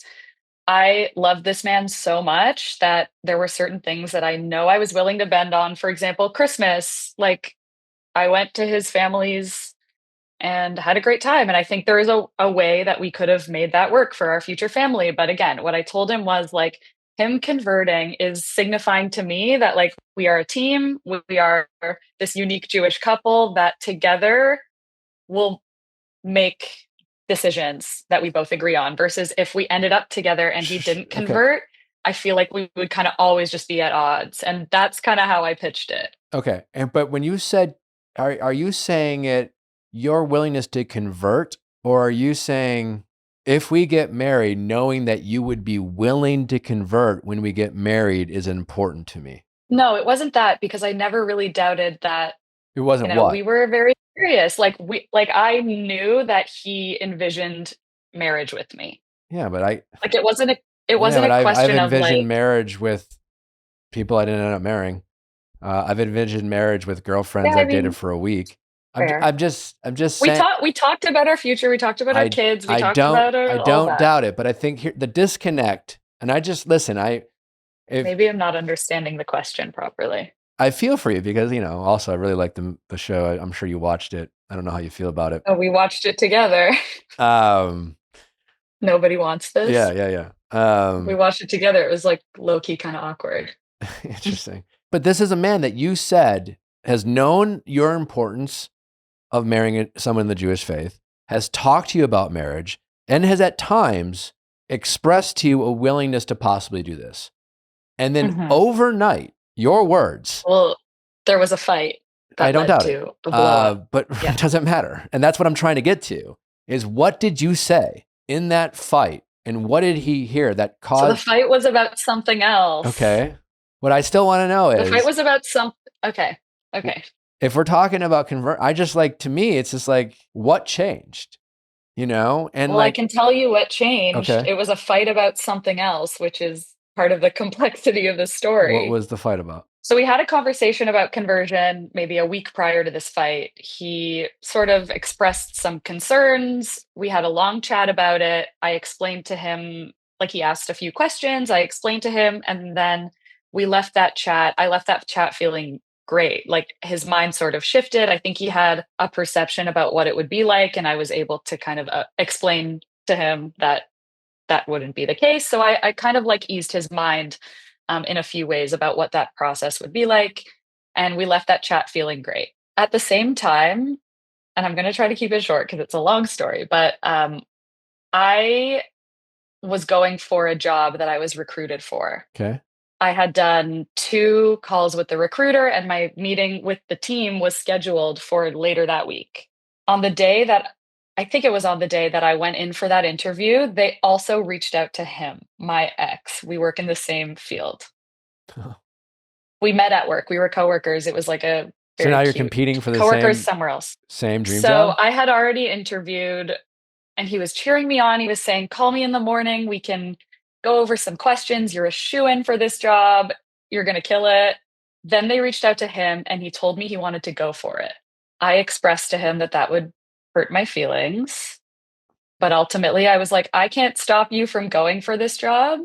I ultimately want success for you because like if he gets a good job with a big nice salary increase, I also benefit from that, right? So Yeah. in Hopefully. a way, hopefully. So I said to him, I don't know, you were very much supporting me. You told me I was a shoo-in. It just feels a little bit icky to me that you would say these things and help me prep for the interview and help me pick out my outfit and then You don't the think same day competitors say can't help each other out?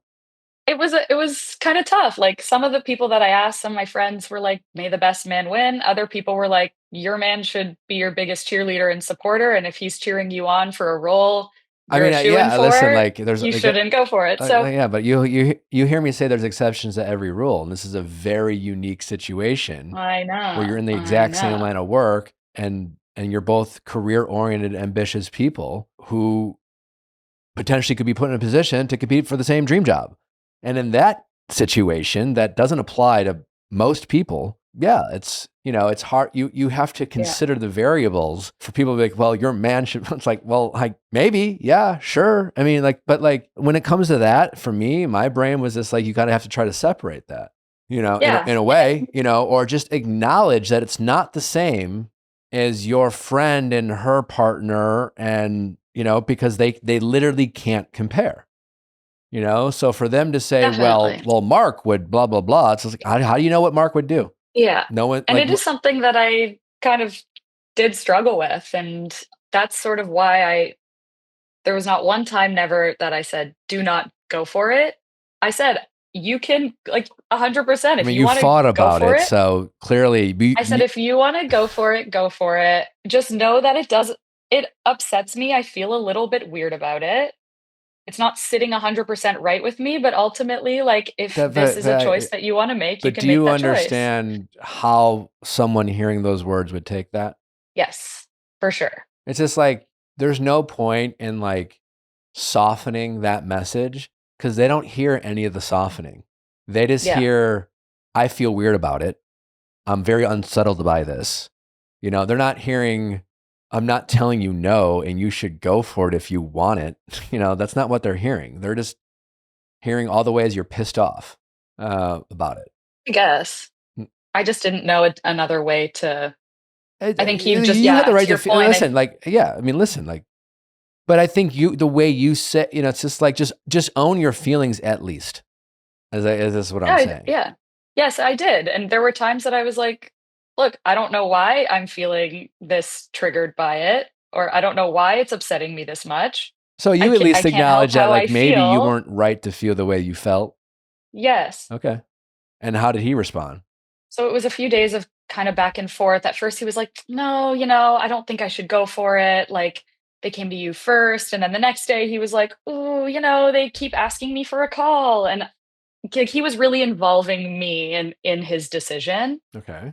And at a certain point, I remember he was off work for a few days and I was at work and he was texting me these paragraphs about it. And I was busy and kind of at this point, it had been days of this ongoing chat. So the text literally say, like, if you would 100% take this job, if you got it, you should go for it. I will not stand in your way of going for this job. Like, I was texting him these things. And over again, he was like, again, I don't think our ego should be in the way here. Like, we should let them decide. Like, he was, I think, You trying guys to are texting justify about it. this stuff? Well, this was after like multiple conversations. But yes, we were texting because I was busy at work and he wanted and were to they talk about it. conversations or fights? This was a conversation. But, the tone was like he was sending me paragraphs and I was busy. So I think my answers were a little bit short. But I can read them to you. It's literally my responses are, then you should go for it. Like, I will not stand in your way here. He's sending paragraphs in your responses, then you should go for it. Kinda. I mean, not like he wasn't sending like scrolls, but he would send like listen, a few I'm not sentences, here. and I'm I not would trying be to like, take "I hear sides. you." I'm just. This was clearly you guys fought. I mean, you fought over this. Yeah. It was a heated convo. Okay. And then I don't even know what that says about your guys' relationship, but it certainly says something. yeah, it's just like such a unique dynamic for two people in a relationship to have to navigate. Is that, and then That neither of us really. did that escalate your urgency around understanding his willingness to convert at that point? No. So what happened was after work, I called him. We talked about it some more. He kept trying to justify why he wants to go for it. And at this point, and we were on the phone. I was driving home and I was like, we're beating a dead horse. I don't know what else to say. You know my stance. I think you should go for it. I think you want to go for it. And if that is the case, you should go for it, knowing that it hurts my feelings. That's it. See that last part, that just kills me that you say. Because like at first I'm like, oh, actually this sounded pretty nice. And like, what's his problem? But again, you're not saying he should go for it.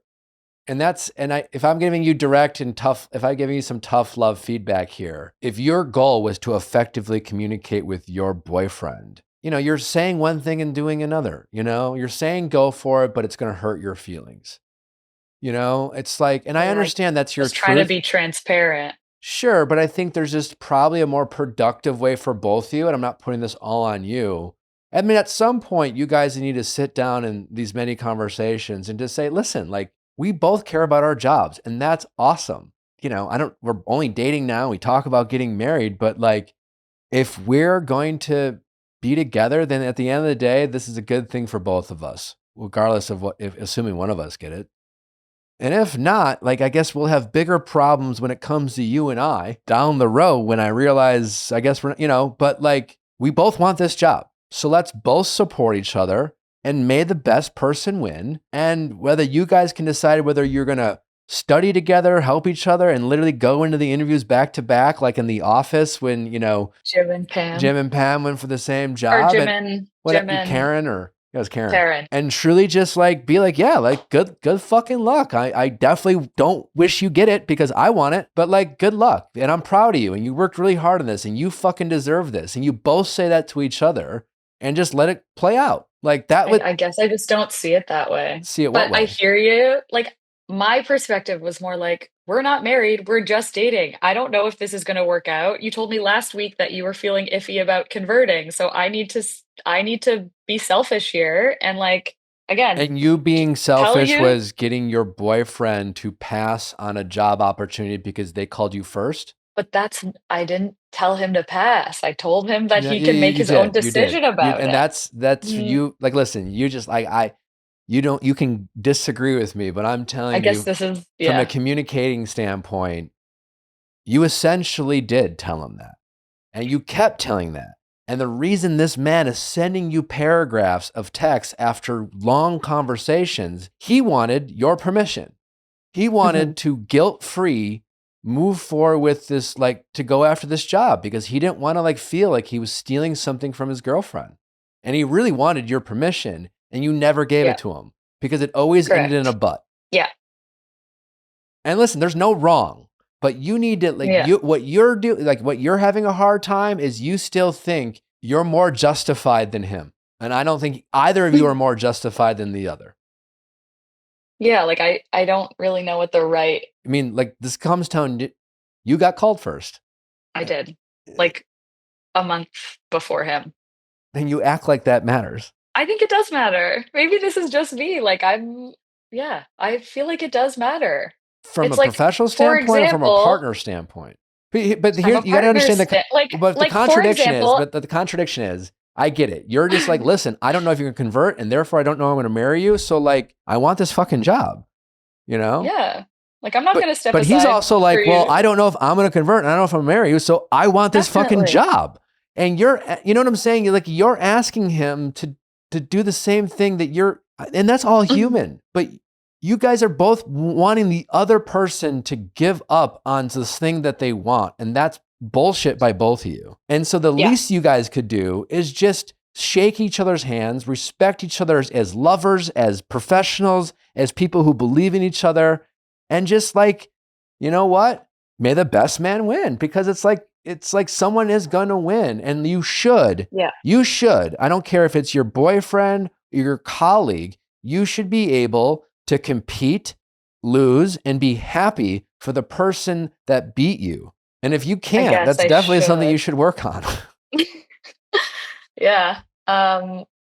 Yeah, I keep kind of just thinking like, and you're probably going to be like, that's so dumb, but had they reached out to us on this at the same time, and there wasn't that element of my man calling me a shoo-in for the job and hyping me up, like, I think that was just a hard pill for me to swallow, was like, how can you call me a shoo and say I'm the perfect candidate, and turn around and say, actually, I also think that I am the perfect candidate. Like, had they reached out to us in the same week, same day, whatever, my opinion would be 1,000% different. I mean, And I know believe you that, probably but I think don't. that's stupid, but I think what it is I think you need to at least acknowledge that it's personal. And when we're personal, you're biased. You just want this. And that's totally fine. But like, it doesn't make you right.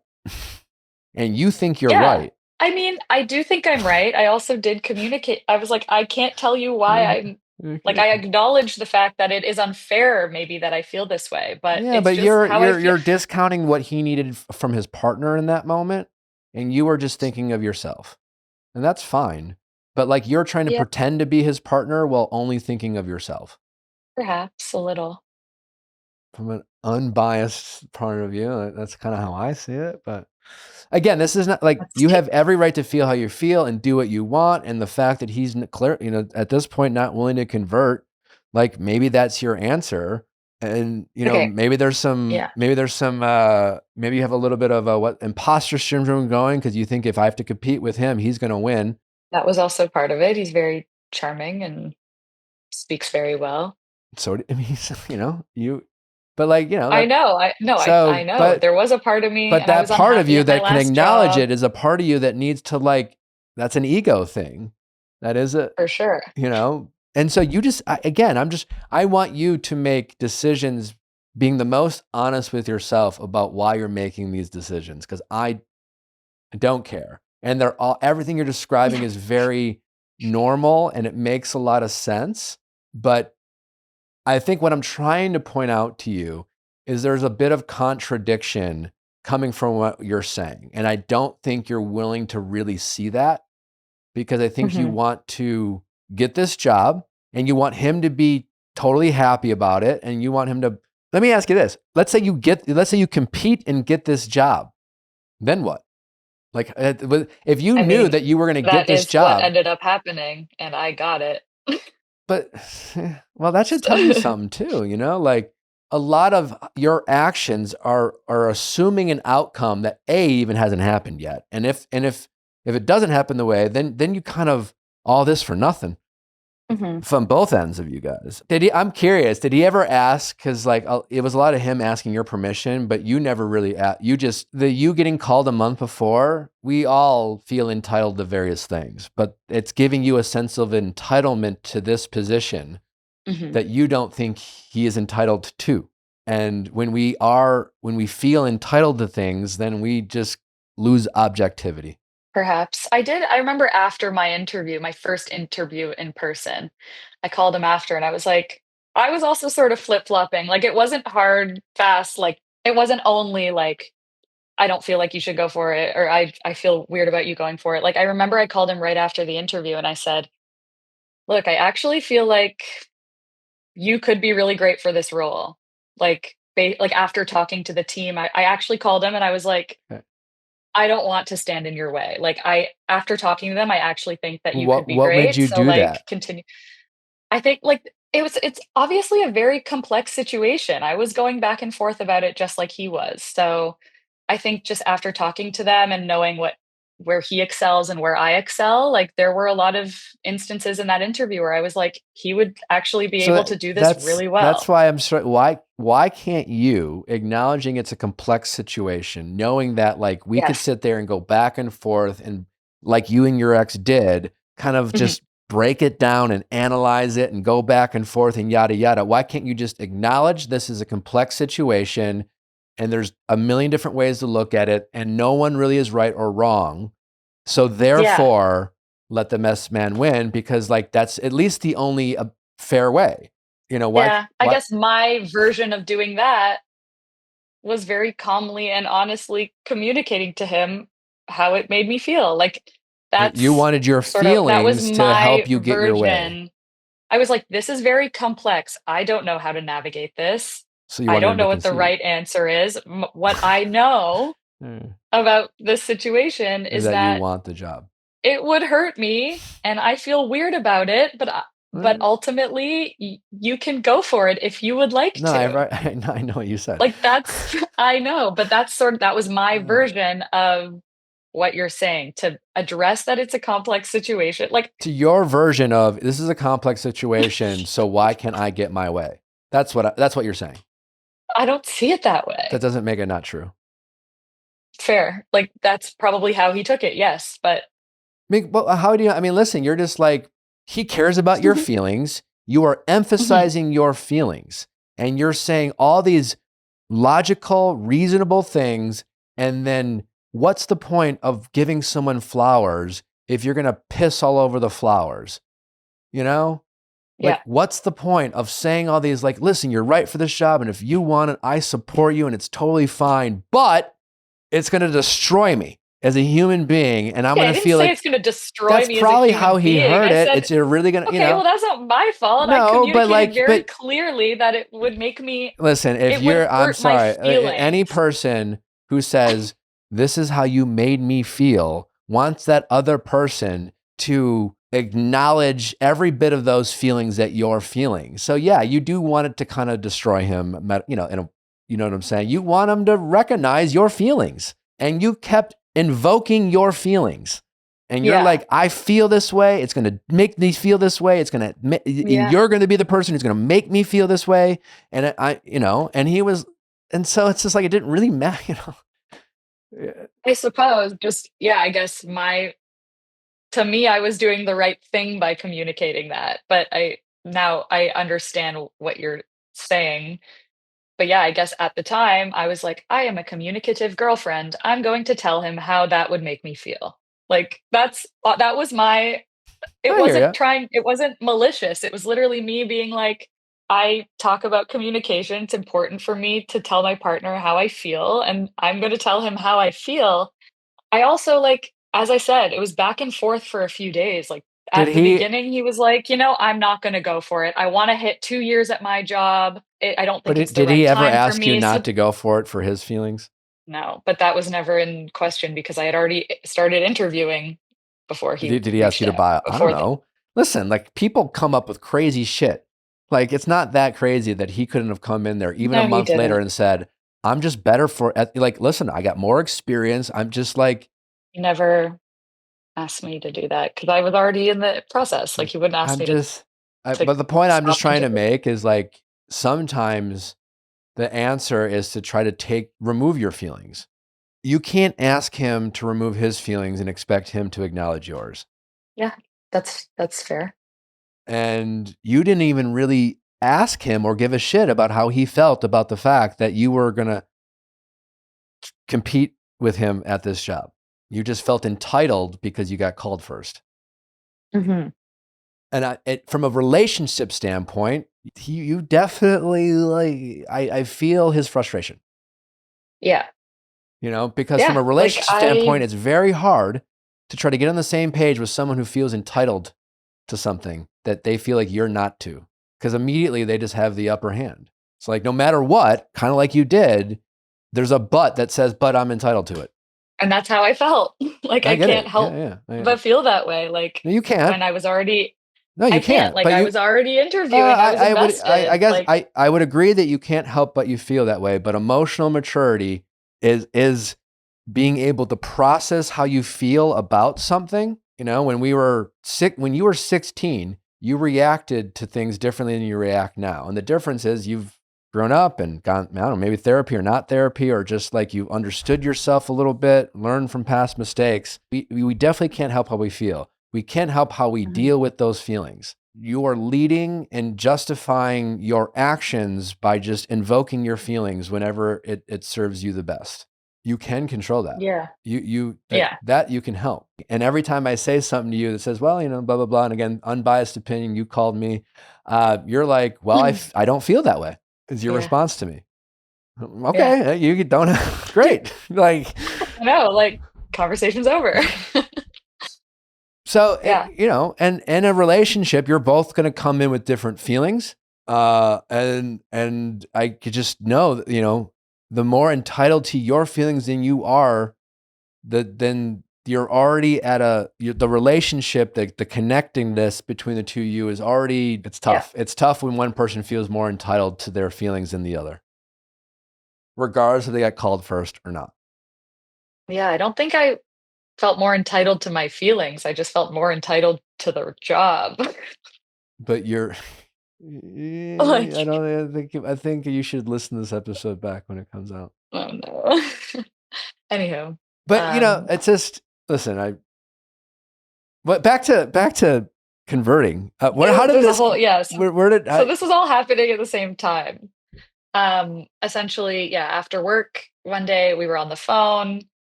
He called me to talk about the job more. I said, it sounds like you're going to go for it. I have really nothing else to say about it. You know my stance.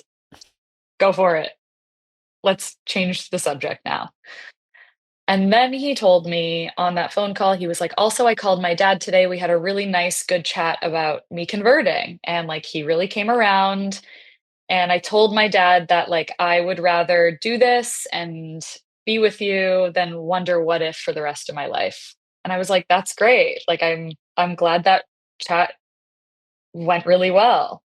I can't quite remember. It was like 2 months ago now. I can't quite remember how the conversation spiraled, but he started to bring up all of these different things that I had done in the past that he feels taken advantage of. He said, how am I supposed to convert if you won't let me go for this job? How am I supposed to think that you will ever be able to make a sacrifice for me? And I'm like, these are all fair points. But some of the examples that he gave me were just like so out of left field. I'm sure they were, but I think you have to, right? He was he bottled stuff up. Definitely. And that was kind of an ongoing issue. When was the last time you spoke to this guy? When was the last time you spoke to him? That day. 2 months ago? Other than me texting him, I returned his stuff like a couple weeks ago. Essentially, I'll give you a very fast how the relationship ended after that. Like, he basically had all of these realizations during this fight about the relationship. Then we had a conversation where I basically begged him not to end it with me. And I was like, I will change. I will like do anything. Yes. I was like, go for the job, please. Like, this is when I was like fight or flight. Yeah. I was like, I have to do everything to save this. He was totally shut down. And then I had to go to work. He said, can you come over later? Like, I want to get some things off my chest. I don't want to make a rash decision about the relationship. I love you. And I just feel like there are things that I've been holding on to that I need to talk to you about. Okay. And I was like, sounds good. I went over that night and he had my stuff in a pile and he was like, I don't want to convert. And that was basically it.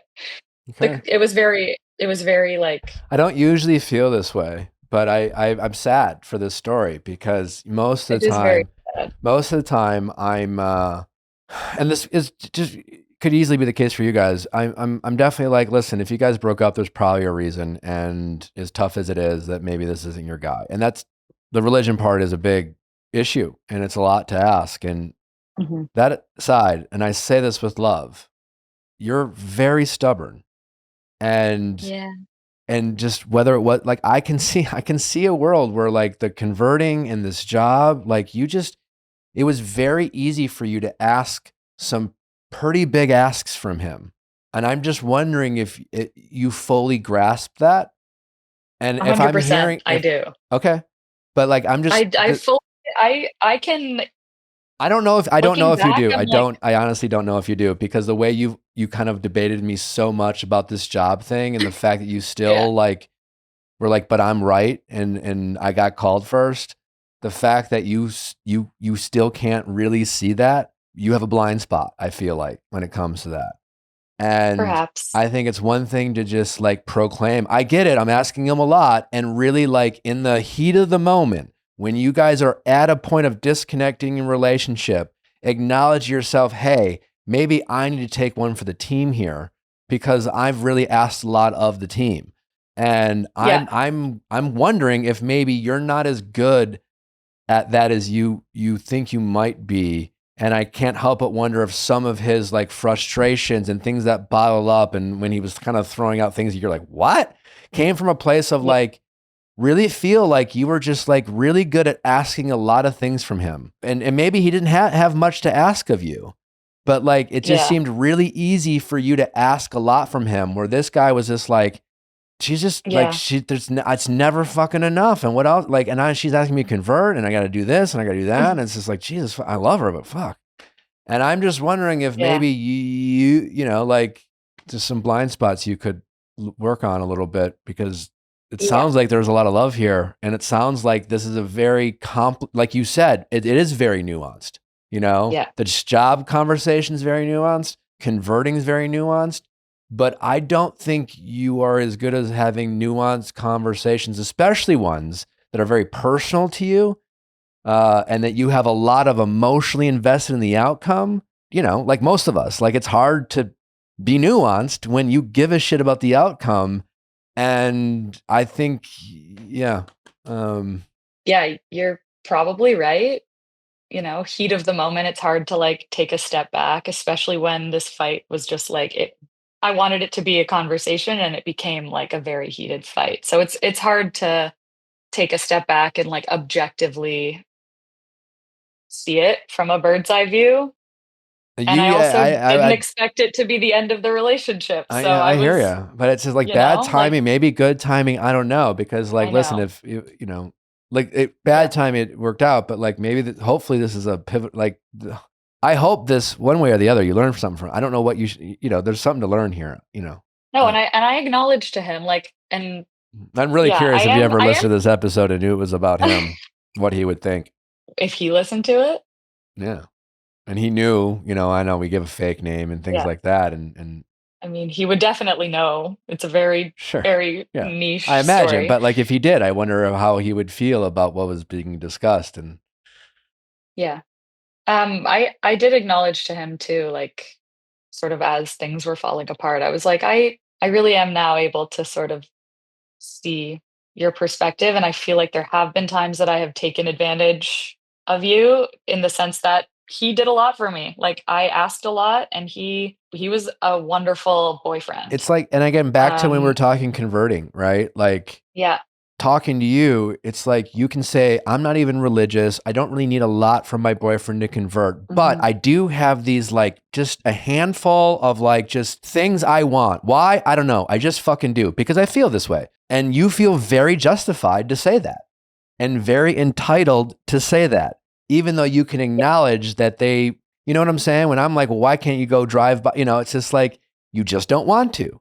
And you want him to just meet those, well, I just do demands. And I think, you know, you win a lot of the, I just want to get my way arguments. And he concedes probably most of those. And I think he got tired of conceding. And even the ones that felt trivial that's accurate. became a big deal, because like, I give in to fucking everything.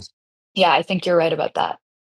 I think this fight kind of, opened up that can of worms. And I think what was, I will do this for her because I love her, became, oh my God, how am I doing all of this? And she can't let me do this. Yeah. You're right about Still that. time to change.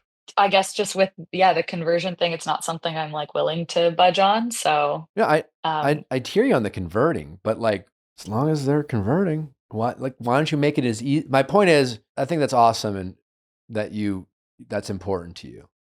But as someone who's not religious, why can't you make it as easy as possible for whoever that person is? If you decide to love a man who's not Jewish and you want to marry this man and you have a great thing going, but you still want to have, like, why can't you make it as easy as possible for him? And then from that point forward, allow your relationship with this person and your connection with this person be what motivates them to continue to want to like become more connected to you and your family. And if you are connected to your faith and your community that will inspire them to do so, rather than put out a set of like benchmarks that like you just decided are important to you, even though like you don't even really give a shit in your day-to-day life. I don't necessarily think that was the case. Like I did want to make it as easy as possible. And I was even, we talked about a lot of things that I was willing to do if and when he did convert. He didn't really ask very many questions about what the process would be like. So I didn't want to push that onto him. I wanted him to also like ask me about it and be curious. It's a really uncomfortable thing to bring up to a partner I who get is that. probably pretty closed off to it, right? So I guess it's one of wanted to those be things where like gentle. if you guys, let's say this didn't happen, you got married and you fell in love, and like, listen, people get divorced. Mhm. There's a good chance he'd just be like, yeah, I married a woman and she was Jewish. I converted for her and we divorced and now I'm not Jewish anymore. Like I'm sure that story exists out there for Yeah. people. He's doing it for No, you. and I He doesn't want that to. conversation also did happen. I was like, that conversation also did happen. And at one point, kind of as a joke, I was like, well, if you don't like it, like there is divorce down the line. Sure. It's a But I possibility. And guess he my was point like, is, in I don't want to get the gap divorced. that I'm like, and it's just there's just a consistency you're not seeing, and I wonder if you'll hear it when you listen to this back. You hold on to very specific things. It's just like, well, I wanted to make it as easy as possible. Oh yeah, it was him wanting to do it.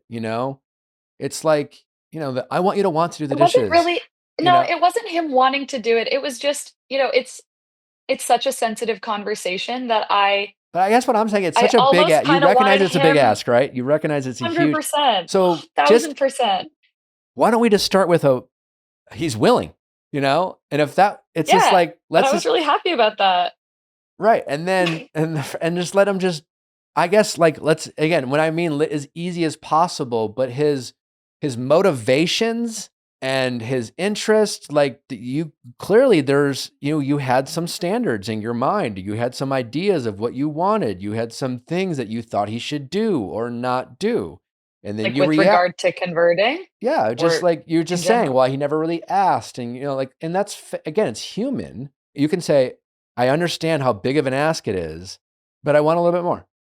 I want to, and it's supposed to be like, hey, it's a huge fucking ask. Well, it is a big ask. And just like, why can't you just like, I don't know, baby step it with this guy, That wasn't really his style to be like, he's all or our nothing. communication, that was kind of how our big conversations were like that. It was very, because I think he wasn't the best at like having very emotional conversations. It took a lot out of him. So when we did kind of have to sit and talk about something serious, it was like, we are scheduling this time to have this chat about this thing.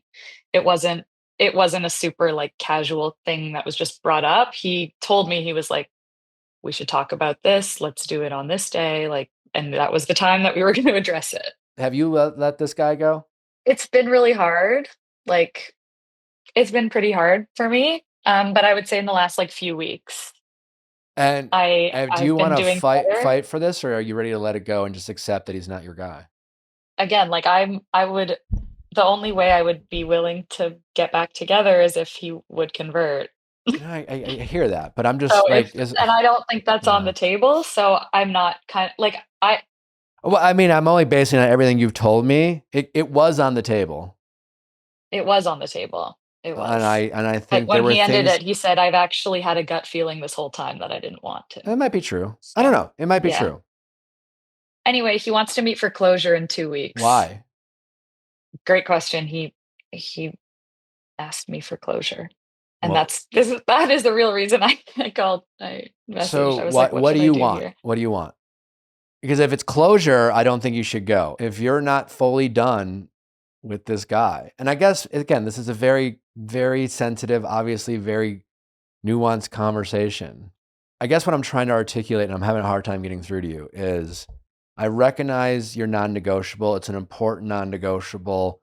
I'm glad that you are taking this non-negotiable serious now rather than just hoping for the best later. Yeah. But based on what I think you and I have discovered about your relationship with this man and how maybe some of your blind spots have caused him to feel a certain way, coupled with the fact of what you are asking him to do, I really think there's some like, or you could just, you could just fucking just find a great Jewish man. But I really think you have this blind, like, I don't care if he's Jewish or not. If you are really good at making your feelings more entitled than your partner's and really getting good at asking him to concede at a lot of like 50-50 conversations, your partner is going to end up resenting you, period. And if you don't work on that blind spot, it's going to be a problem for you in your next relationship and in this one. And if the reason why your boyfriend got to a place that was ultimately, I'm not going to convert for this woman, I don't think it's because of his willingness to convert. I think it's because he was like, she just, I don't, it's not 50-50. 100%. That's basically what he said. And I said, you're right. Well, that's your call. But like this is, men are, it doesn't matter if he's Jewish or not, men are men and they want to have partners too. And I think, and he sounds like a guy who's willing to do a lot for his partner. And there's a lot of guys out there who are not, but just because the guys are willing to do a lot for their partner doesn't mean they need something back too. I think I hear you. And I definitely think it's something that I now have learned about myself. Yeah. I think it also kind of just happened this way because he had a hard time communicating. So maybe it's hard I don't to know be this there guy. for somebody. I'm confident he is far from perfect, and he has his plenty of blind spots. It's just how the dynamics sort of, I guess, evolved, like with this guy who like wasn't great at communicating and did a lot for me. So naturally, like that's sort of just how the dynamic of the relationship evolved over time. Did you guys ever do couples therapy? We did not. Okay. We talked about it. Like he would definitely be open to it. It really, I mean, what you are describing is a pretty good thing with two people who aren't great communicators. Perhaps. That's what I'm hearing. Yeah. But he definitely might not be your man. So my short answer to a very long conversation is, if you want closure, don't go. If you aren't ready to say goodbye, go. Okay. All right. Because you don't need closure, I know. I don't really believe in closure. Closure is you accepting that it's over, and that's his journey too. But I wouldn't, this is not the time to be right or stubborn. Definitely not. No, if I do go, it's not to like hammer down this point at all. God, please no. Like, I hope you don't. Yes. I promise you I will. It's more just it's more of a curiosity for me. Like, I just want to know what he has to say. Well, what are you curious about? For one, I just like miss him a lot. We were friends for a year before we started dating. Like, I miss him because that's just torture. I know. What am I curious about? I think it would be good just to hear about, how he justified kind of absorbed everything. Yeah, justifies what he did, not necessarily an apology. Yeah, I know. That's why I'm like, maybe I shouldn't go, but slightly toxic side of me is like, oh, I would like to see him, I'm definitely not going in with my armor up. I'm going in with my white flag waving. Well, I wish you the best. Thanks for having this conversation with me. And yeah, thank you. I'm excited to listen to it back. Maybe I'll learn something. Just be aware of those blind spots. It's just Sorry it was so long. It is hard to find good people out there, and we can always improve our miscommunication, and we can always seek help when we're miscommunicating with our partners. And there are a lot of tough conversations that even the closest people have to have a difficult time getting through. And you guys try to have two extraordinarily difficult conversations at the same time. Yeah. And there are other like smaller issues in your relationship. I don't know. It's just like, it's just honestly a sad story. It is a really sad story. But, it's not, it's not over. It doesn't have to. I mean, it's up to you. It's up to you. I mean, it's not really up to me. I could go in and be like, that's for you. And he'll be like, no. Well, you're right. I would disagree. You're right. I mean, like, you have to be willing to be wrong and feel like a fool and not get your way and be truly vulnerable. Like, yeah, you would have to be all those things. I don't know if you're capable, but yeah, you would have to go in with truly a white flag, humbled and just focused on what you have reflected about the role you played in this relationship and anything at all that you might want to work on or change or improve. And that's something that you want him to know, because as someone, you've been in a long relationship and still have a past or not, if there's nothing that you could bring to that conversation about things that you would have done differently that you think it's important for him to know about, then yeah, it's probably a waste of your time to go. Okay. All right. Good luck. I'd love an update one way or the other if you're willing. I'd be fascinated to learn. I will. All right. Sounds good. Take care. I appreciate the tough love. Nice to meet you. It was Yeah, you too. Fascinating conversation. Good story. All I'm right, glad take you care. enjoyed it. All right. See ya. Bye-bye.